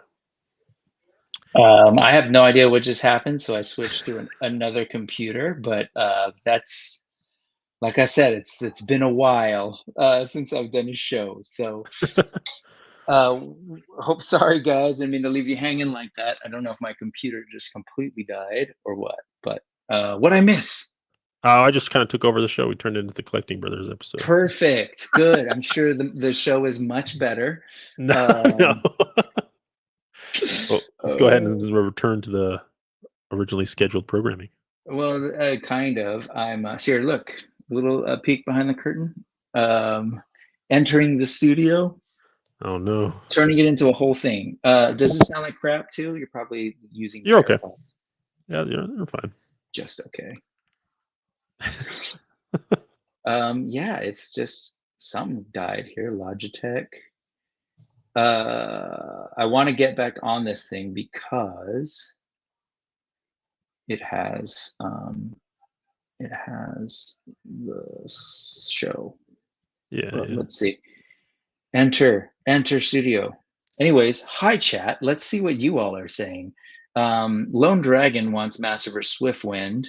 I'm with you. I think Massiverse is a dope line, which is why I, in theory, do a show on it. The digital renders on the recently revealed Thunderbolts figures are very impressive. Hope that translates into good sculpt and paint. Talking about some Hasbro stuff, and I hear you on that because they do look good. It's a tricky thing though, right? When it's like, is it actually going to show up like that when we get it? So we'll see. I think my camera died. I want to address Adam's comment real quick here. Which one? He's being Gojira? Yeah. Oh, Adam. He's so funny. Yeah, but you know what I'm talking about. 98 Godzilla. I know everyone hated it, but I mean, without that movie, I would not be into Godzilla. So I remember you saying that the last time we spoke. Yeah. That's right. Oh, Adam. Hater. Let's see. This is we saw that one. And what's up, Black Phoenix? Thanks for coming through. Gabrielle is saying Mumra looks sick. Fire. It's now the John and AI show. Dun dun dun. This is weird. Okay, I'll keep going because I could do the show here. Anyway, it's like my camera's not working with me. Hide. But it sounds okay? Yeah, no, you sound good. Okay, I'm just gonna keep rolling from here. Let's see. And then Drew is saying, I don't collect these, but they look great. Rainbow unicorns are unquestionably badass. Literally everyone knows this, so Swiftwind is pretty based. Sorry. All right. Yeah, based. What was this in reference to? What did I miss? Maybe that I like these figures, but like they're just not for me. Like they make really good figures. I'm not sure. Okay. Or maybe it was Godzilla. I don't know. And then, I will address. This came up too. Let's vamp on this for a little bit. That's probably what he was. I think that's what Ryan was talking about. Bummed about the space zombies from Mars. Oh, did you bring it up? I did. Oh, cool. I had that here later in the show, but bummer, like huge bummer. Man. Yeah. But those will be made. It's just a matter of. I think it's more about when than if. No, for real. I think those guys are, those designs are great. And I think we were just talking about the dragon, right? Like how much attention and stuff right now amongst toy collectors is sort of put into the dragon. Yeah, so a lot, right? A lot of it. one in there. Yeah, so I got to assume that that took up a lot of attention, and so maybe they come back, but Yeah, they'll be back. They'll be back. there's a way. There's a way. Yes, John was lamenting space zombies from Mars, and I was right there with him. So shout out to Adam and Arlen and Ira. It'll happen. Like I said, it's just a matter of when. My camera is being a pain. It was also cool to meet Ira because we did an interview with them, and like, it was cool to meet him. And like now I follow him on Instagram and stuff. Yep. And like we were just talking about like music the other day too, and it's nice to like have those human connections outside of just toys. Yep. Okay, let's see if I'm Good people, man. I'm gonna do something funny here.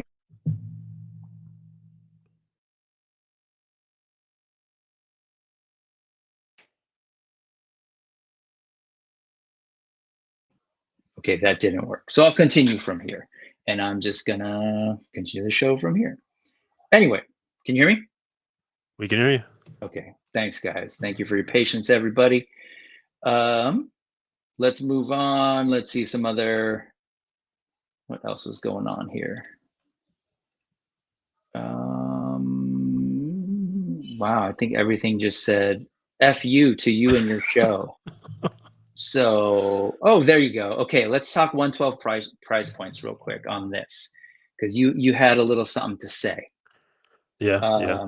So these are the 112 Masters of the Universe, He-Man, 2000X, the Mike Young Productions stuff. This stuff was there. When you were referring to the 112 price points, I'm curious, was it Ghostbusters? Yeah, real Ghostbusters. The only thing they've put out so far. Okay. And so in terms of the real Ghostbusters, what remind me, they're like 120 or some craziness? It's like $111 or something. Yeah. No, that's for sure pretty wild. We know, and ignore my Discord mess here for a second, we know that that license, they've said that like pretty clearly up front, that license is pretty expensive from Hasbro. And so they said that when they were going to do this stuff, the Masters of the Universe, Mike Young production stuff, that it would be cheaper. That's good to hear. At the end of this show on Sunday, as they were packing up, Hector Arce from Mondo was there packing this guy up, and I asked him a little bit more about it.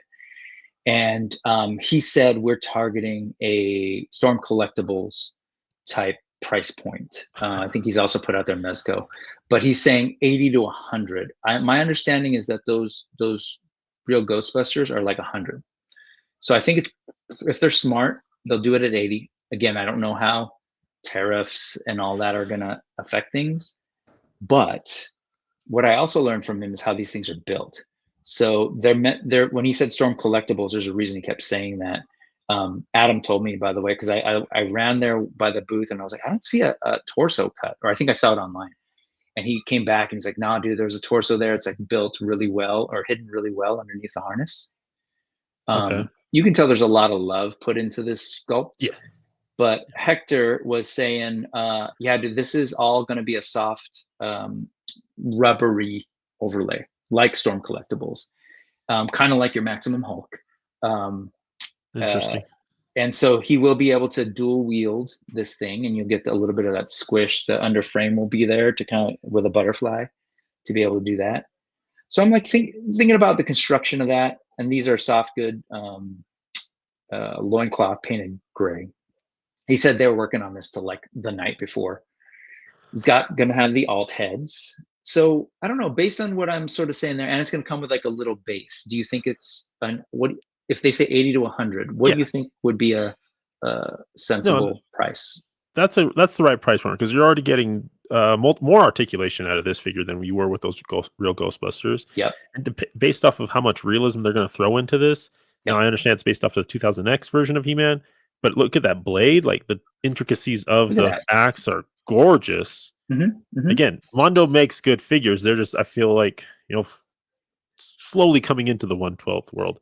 And I get that licenses can be expensive, but this already looks a lot better than what we're getting with those real Ghostbusters, like articulation, sculpt. Right. I'm excited to see the paint apps on it. Me At too. 80, $100, that's a good price. Okay. For I'm with this. you too. I'm with you too, and I love little tiny things like the weapon storage. Yeah. Pretty damn cool. And then that's different. So, and you know, of course, this is again the larger thing. I just wanted to sort of show more of this thing because I think this 112 He-Man is going to be cool. Again, you'll see the little softy things, soft goods too. here. We love that. Love that. And they're going to come with like a little dio base. I don't know if I said that. Sorry, I'm that's also great. trying to throw this together. But Yeah. what do you think? What are you thinking, Josh? AI Josh? Yeah, that's pretty fair, especially because if you're giving tons of accessories and then a base, it's kind of comparable. You can kind of compare it to like Mezco, right? And Mezco's usually run 80 to 100. Yeah.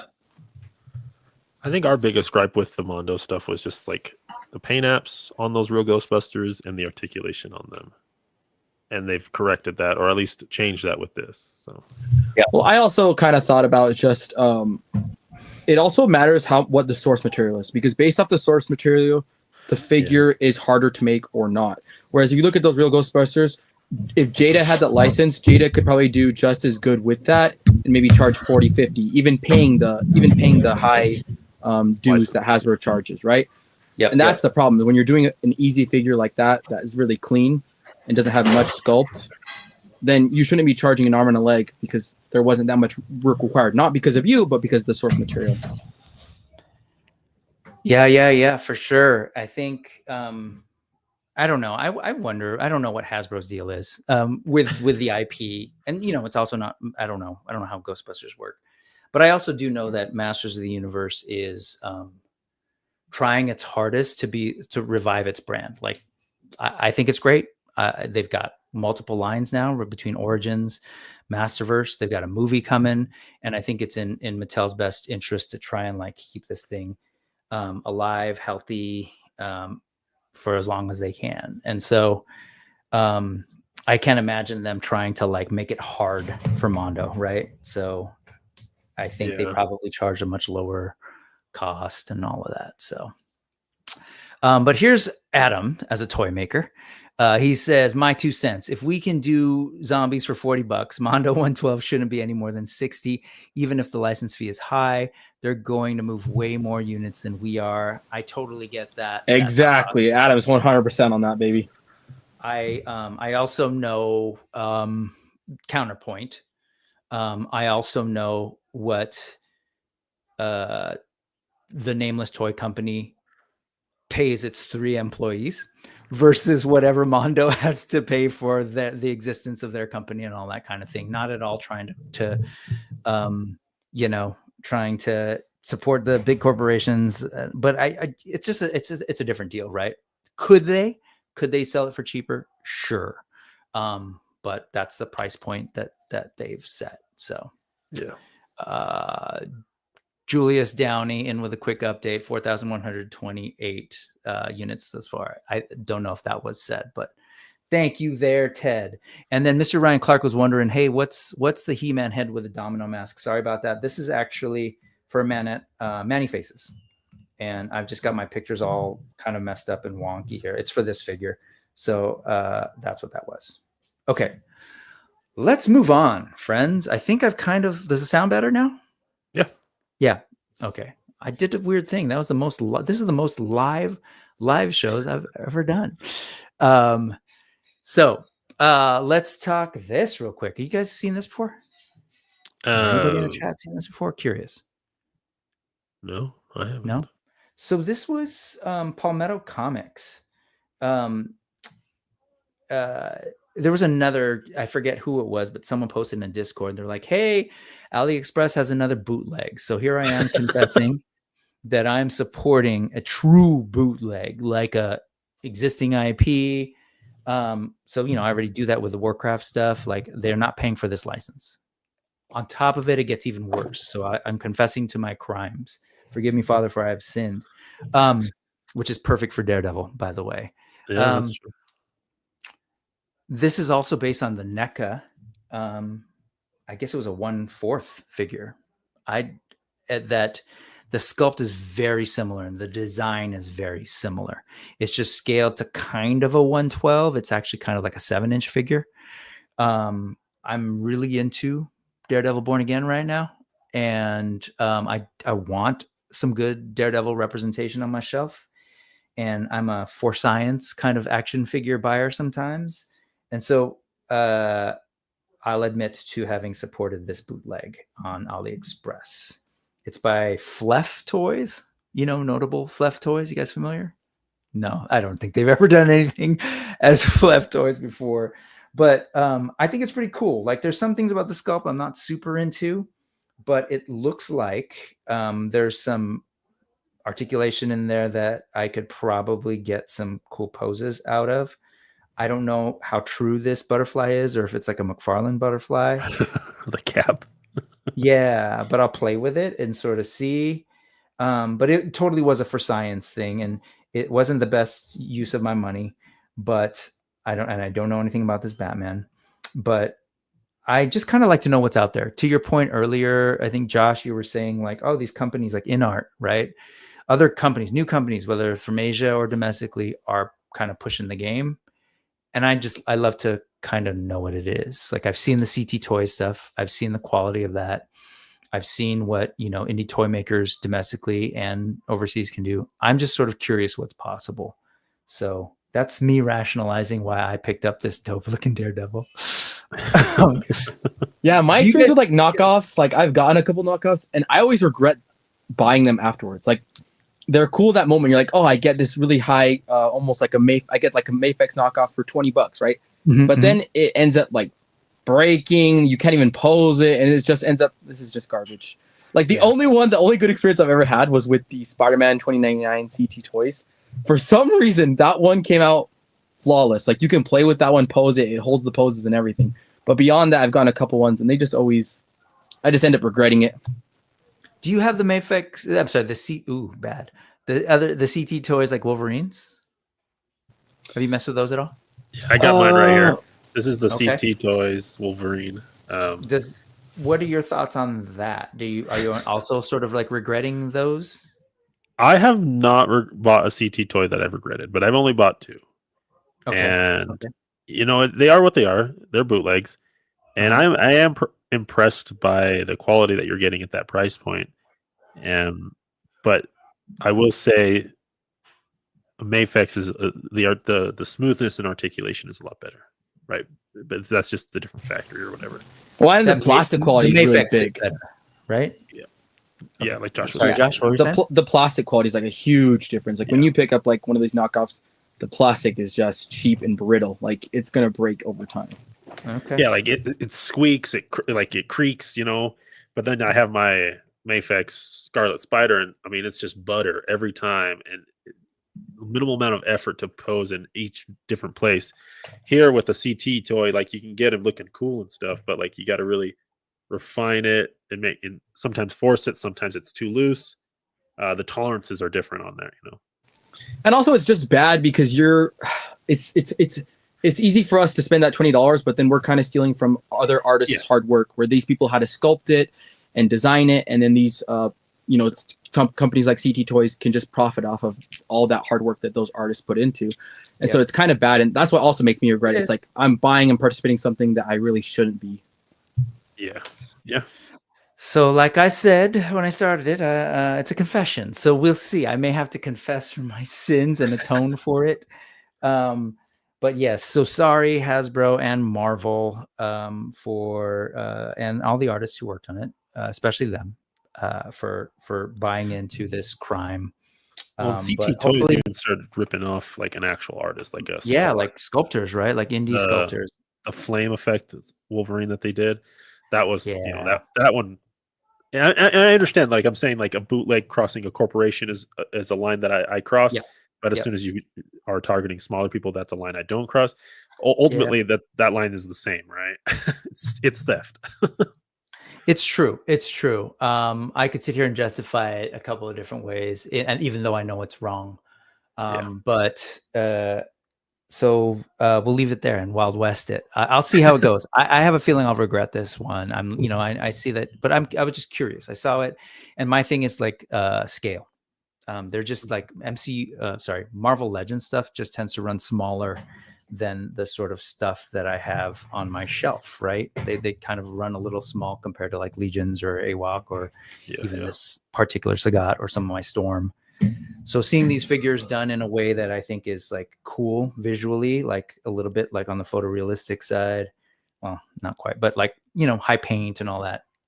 So we shall see. We shall see. Moving on. Again, forgive me, Father, for I've sinned. Here, let's support some corporations real quick. I just wanted to bring this up because Mattel, Masters of the Universe, as I said earlier, they're trying to build that brand up. And they've been doing these collaborations with like seemingly anything that they think would like be hits with the kids or some other collectors, right? Stranger Things.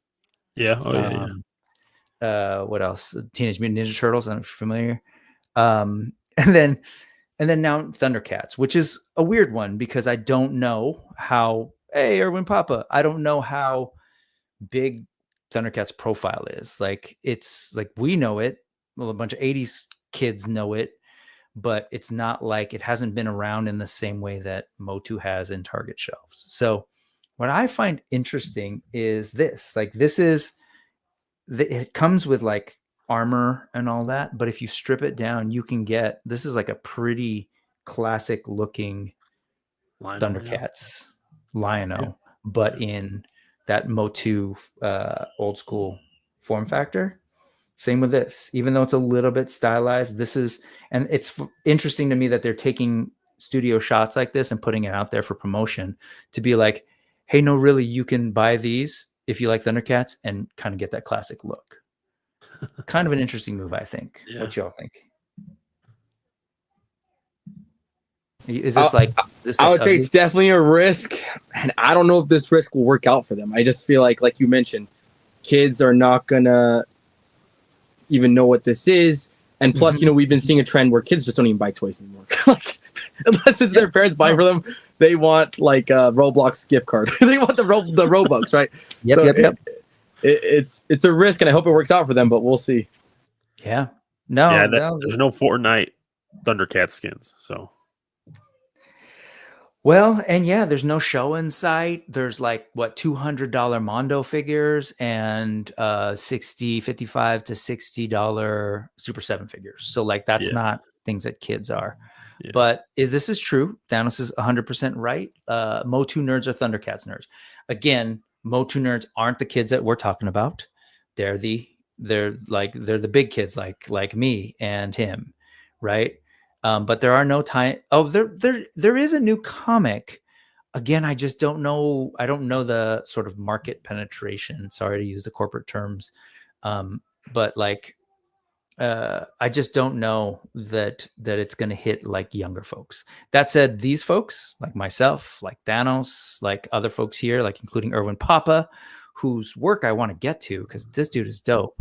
But it's an interesting gamble. Teenage Mutant Ninja Turtles, I would have told you that seemed like a weird call too, even though I know like it's everywhere, but for maybe different reasons, just because like there's hella Thundercats out there right now, right?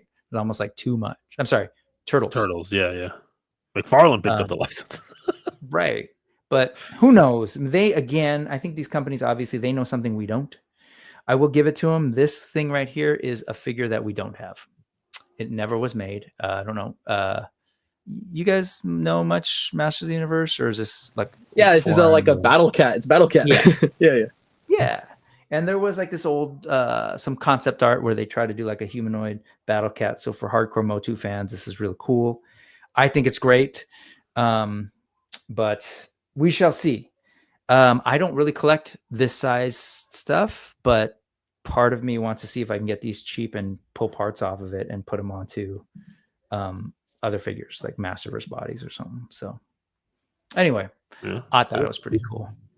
Look at this guy. So we're not kids, but we act like it on the internet. Okay. Dragons. This is occupied my weekend. I know it's a curveball. You guys big theme park people? Not me. But I love How to Train Your Dragon. Yep, you called it. How about you, Josh? Has theme parks ever been a thing for you or been interested? I love them, but they're really expensive to go to. But yeah, they're building that huge kind of DreamWorks park. What is it called? Like Epic, right? Something like that. Yeah, that's what this is, Epic Universe. And so like a bunch of influencers, like I'm a multifaceted nerd and I like nerd out about theme park stuff too. Both for the same reasons for the toys, right? The technology, the art, and like the pop culture stuff. So How to Train Your Dragon is kind of cool. And I look at this thing. So this is definitely one of those, like those Boston Dynamic it's the dog robots, but like, or that kind of android, right? With How to Train Your Dragon skin on it. And they kind of turned it into like this live show experience. Shout out, by the way, to Ordinary Adventures, who is like a big YouTube theme park channel that me and my family watch. Anyway, they just opened it up to influencers and stuff this past, I don't know if it was on Monday or what. And then the park opens on May 22nd. This whole island of Burke, is that right? Is kind of a big deal. So this was there that you kind of do the meet and greet, but it doesn't stop there. They've got like these just like cool kinetic sculpture type things. These are more just like robots that are there that you can interact with. And like, we talk about play sets all the time as like toy people, right? Like to me, this is like walking around in a play set. And I love this stuff. And this guy who works for the, he knows something about theme parks. Game recognizes game, right? So like realizes this stuff is really cool. Obviously this whole experience is different from the sort of statue, but to be able to go there, if you're into this property, I think is really cool and see all this stuff. Yeah. But then there's this. Yeah, these are cool, man. So you've seen this? I saw the meet and greets, yeah. Yeah, and there's like the twins. I saw the twins. Yeah, the twins. Yeah. Like, how cool is Toothless? And shout out to the actor too. He's kind of he has that vibe of the character as well. I love how they pulled off his leg and how they hid the amputee leg. The back one? For his right here. For Hiccup. Sorry. Yeah, Hiccup. That's right. They did such a good job of hiding that because like they're oversized feet in the show, and so they just kind of built it around an oversized foot. Boot. Yeah, it's really cool. And look at the expression on this thing. Oops, that's their dog. But the way that face is sort of animated, and there's like it's really, really cool. Yeah. Dragons are everywhere, man, in multiple different forms. This one will run you more than $550, I'm pretty sure. But going there maybe once or twice will cost you about $550, to your point, Josh. This stuff ain't cheap. And I don't have a hookup to Universal, so I rarely go. So anyway, thanks, Ted. Just thought I'd share that. Yeah, that's cool. But yes, you guys familiar with Battlestar Galactica? No. Okay, well, that's going to be our reality when the AI takes over and these robots all come to life and they get rid of humanity. But it's okay. It hasn't happened yet. Or has it, Josh?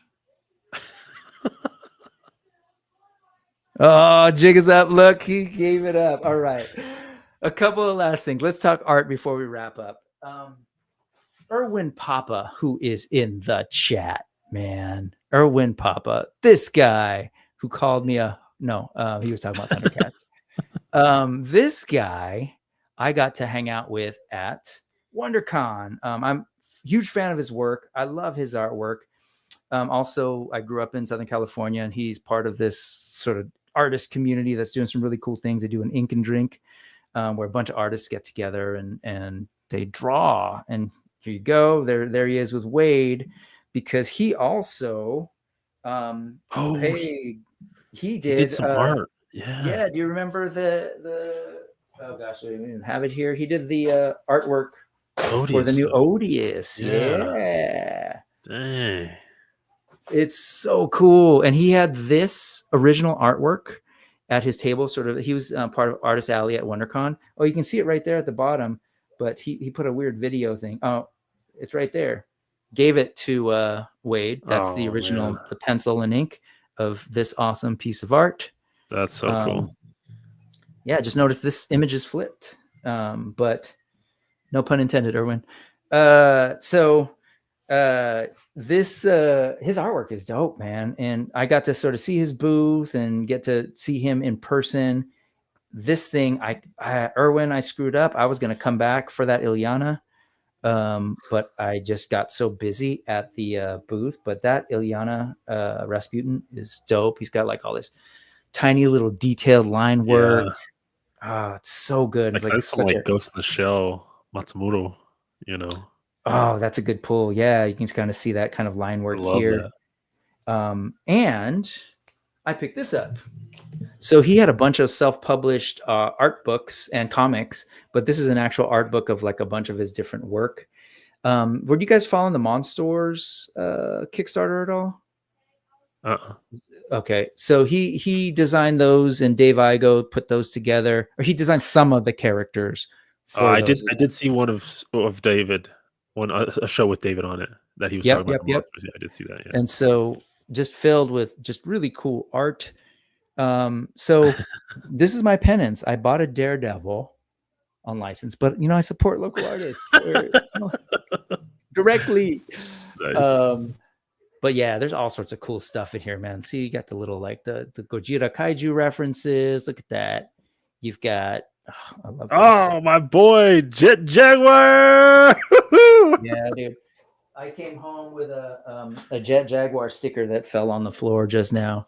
It's somewhere, but like all this, check out this like I want these action figures too.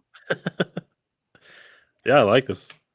But shout out to Erwin, man. He just a really nice guy. I wanted to show like this stuff. Oh, it's really great work. So follow him. Look at that, Lakewood, California. At Erwin.Papa. It kind of reminds me of like a cross between Boneface and Skinner. I don't know if Art by Skinner is his name. Art by Skinner, I'm familiar with. Yeah. Would you say Boneface? I'm not familiar with. Boneface. Yeah, he does a lot of the Queens of the Stone Age covers. Ah, okay. Just really good, cool, like fine details with like, but also. Is it? Did he do Metallica t-shirts back in the day too? He might have. Is it Boneface? I'm trying to remember the art, but yeah, I see a lot of influences. I was telling him like from a comic book perspective, I love like it. all the anyway, I told him he knows his stuff is cool, and he does a lot of the pop cultural stuff that we love. Here you go. Here she is. Yeah, look at that, man. That looks great. Look at that line work. Yeah, and that's like the Boneface, man, like the really intricacy stuff. Mm-hmm. I see like Mobius and Art Adams too. Jeff Darrow, maybe a little Akira. Sure, just it's great, man. And I love that you can kind of see like the Sharpie work. Anyway, I just wanted to blow up his spot a little bit because he's just super talented and really cool dude. This guy, yeah, that guy. And then don't worry, Ted, it's not just you, it's me too, but that's okay. We're just on the younger side. I'm sorry. Hey, I knew who Battle Cat was. I knew who Battle Cat was. That's true. Everyone who's watching this is laughing at that for reasons, and I'll tell you why later. But yes, and then so this was cool stuff, and he also did art for the Cursed Dead, which was cool. Nice. So I love that. And there was another artist that I met that day for the first time. I wasn't familiar with this guy's work, Patrick Ballesteros. And what caught my eye was someone came to our booth with this. So this was like the pennant that he sort of had made specifically for the show, which took place in Anaheim, California. And you can kind of see the references there. Like, you got Iron Giant, you got some Dragon Ball, you got Lion-O, Thundercats, all of that stuff, right? All the things. You even got Wicked / Wizard of Oz down here. So I was really intrigued. Tours. What's that? Yeah. Like little golf carts for like studio tours. Yep. And speaking of his vehicles, so there's that. I went to his booth because dude Wilt, who I'd met at the show for the first time, came and showed me that, and he was telling me, yeah, dude, he's got jeepneys, which is like a mode of transportation in the Philippines where they took old U.S. Army Jeeps and they like cut them up and stretch them and turn them into kind of like public transportation, like jeepneys in like India, they do it too. So he's got this series of jeepneys that are like themed to a particular property, right? So I'm not familiar with this. Does this ring a bell at all to you? Yeah, it's League of Legends Arcane. See? It's a young person thing. That's a young person thing. That's a masterpiece. It's a masterpiece, that show. I got to watch it. I've watched the first season and then never circled back. But yeah, so he'll take like characters from a franchise, throw them into a jeepney, and he sells these sort of like cuts on wood. There's other ones that he did. Here was his actual booth at WonderCon. Like it was so like running and gunning at the show because it was just me and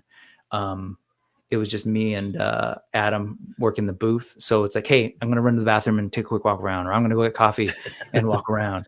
And so I was just like, okay, Will told me about this guy. I'm gonna go check him out, meet him real quick. And you can kind of see his stuff. And I wanted to circle back and pick up some of these, but didn't. You can kind of see some of the other jeepneys there on there focused. Unfortunately, I couldn't find bigger shots of them, but it's cool stuff. You see Spider-Man there with Miles. So yeah, that's cool, man. Shout out to small artists again. Steal NECA's Daredevil toy, and then support small artists. There you go. Contradictions, baby. Okay, so here we go. We've got some questions. We got a super chat from Eric Munoz. Thank you so much for bopping in and with the super chat, man. $2. Appreciate you. Here's the question: did y'all back the Bay? I did not. Yes. I did not back the Bay. It's not my type of dragon. It's not for me. Beautiful figure. Eric Treadway did an amazing job sculpting it. It's not for me. I did. I'm a Mythic Legions fanboy, and like I have no clue where I'm gonna put it. No clue what I'm gonna do with it. But we'll see when it comes. We'll figure it out. Okay. Well, look, there's a bunch of people, I guess. So the answer is no so far. Likely not. Space is an issue for me. But part of me wants to buy the dragon, sell the dragon, keep the figures. But then that's just a whole lot of work that I'm not averse to hard work. I know me though, I just get so busy that it'll just fall apart. So, and then real quick for Rick is saying, hey, they gave him away a figure. So a dragon. I don't know what the deal is with that. So what is it? Is it #GotWood? Is that what it is? I'm gonna drop in there right now and just throw my name, just throw crap in. Because it's kind of funny calling the dragon a figure, man. Like, because in my mind, I feel like it's more than that, right? It's like this piece. It's like this magnificent, large. I don't know. It's funny calling it a figure. Yeah, it is, but it's not. It's a playset vehicle figure thing. I don't know what it is. So it's cool. What's the hashtag, Rick Jones? And let's all jump in there. Go over to Trevor's channel. Where do we go? Okay, 1-6 shooter. I'm gonna drop the link into the chat. And the real question is it, because I think it's simulcast. Oh, actually, I think they're on Shooting the Shelf right now. Okay. So this is all important stuff, and it's happening live. So Shooting the Shelf. No, they're on both. They're on both. Yeah. Shooting the Shelf or. But this happened to me earlier, where I didn't know. What's the hashtag? What's the hashtag, Rick? GotWood. Is it GotWood? Okay. Yeah, it's GotWood. Try it. And see, this is all live. Here you go, folks. You can go there yourself. There's the link. Go in there and drop GotWood. And this is ridiculous, but it's a thing. It's a $500 dragon. So who's sponsoring this, man? I don't know. Yeah, I don't know. This is hilarious. Anyways, that's kind of like all I actually had, guys, for the show as far as stuff. But I appreciate you all kind of coming back to the show and even running the show for a couple of minutes. So No problem, I appreciate that. What do you guys got going on? So I know every Saturday you premiere the podcast. Yeah, Saturdays at 9. A lot of stuff. Yeah, Saturdays at 9:30. We kind of round up all the just action figure 1/12 action figure news. Me and Josh just kind of talk about it. Josh is kind of usually the one who has the hot takes on a lot of stuff, but he's also got a lot of good insight. Me and Josh have I'm like the producer, right? And Josh is our talent. So we have a good dynamic. We don't always agree on everything, but I think that opens it up for great discussion and great conversation between us. But yeah, every Saturday at 9. And then we'll also have the occasional like figure review. The homies over at Harbinger Studios always hook it up with their figures. And so appreciate that. We have like a lot of like creator interviews. So like we are really interested in like indie toy companies. So, we just interviewed Adam and Arlen. But previously we've also interviewed like Nate Barch. We've also interviewed, Spiro Toys with Jason, Brutal Rel Team. Yeah. Galactic Valley. Yeah, we do like the cover the indie toy scene through when they have those Kickstarters up, try to get the word out about them and support them as best we can. And that's kind of the collecting. We're like-minded. We're like-minded in that way. But I also know you guys cover like true news. So you should check them out if you're just kind of wanting to know what's coming out. Because you guys, like I get a lot of my info in terms of just like McFarlane stuff and Hasbro stuff that you all cover that I don't necessarily cover, and I just kind of like to hear your takes. You and Josh get your news from the Collecting Brother. Is that how that works? Yeah, we do the Hasbro stuff, NECA, a lot of the imports, like the bigger ones, SH Figure Arts, Figma, Haya, which we love. But yeah, that's kind of the more general toy news that we talk about. It's awesome. Josh, final comments and final proof that you are in fact an actual human being. Just always say please and thank you to ChatGPT. That's all I'll say.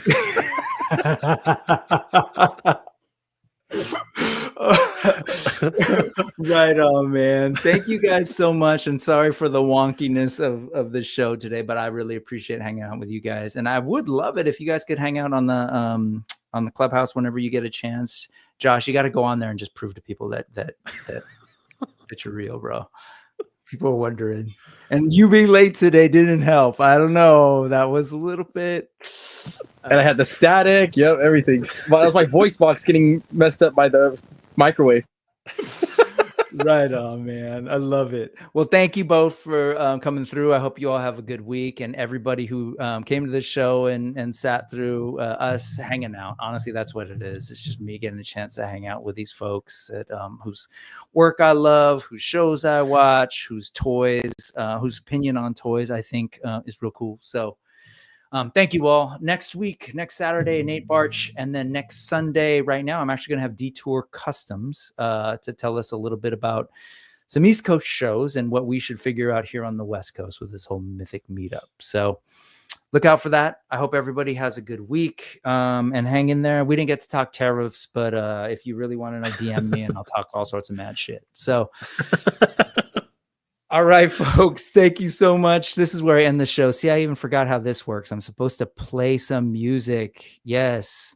And then I think Josh's AI feed might interact with this sound thing. But so let's see. All right, folks. And then, I don't know, I have to end the stream. Oh, I have to end the stream. That's how it works. Okay, here we go. First, I'll do this. And then I will hit this. End stream. Go, go, go.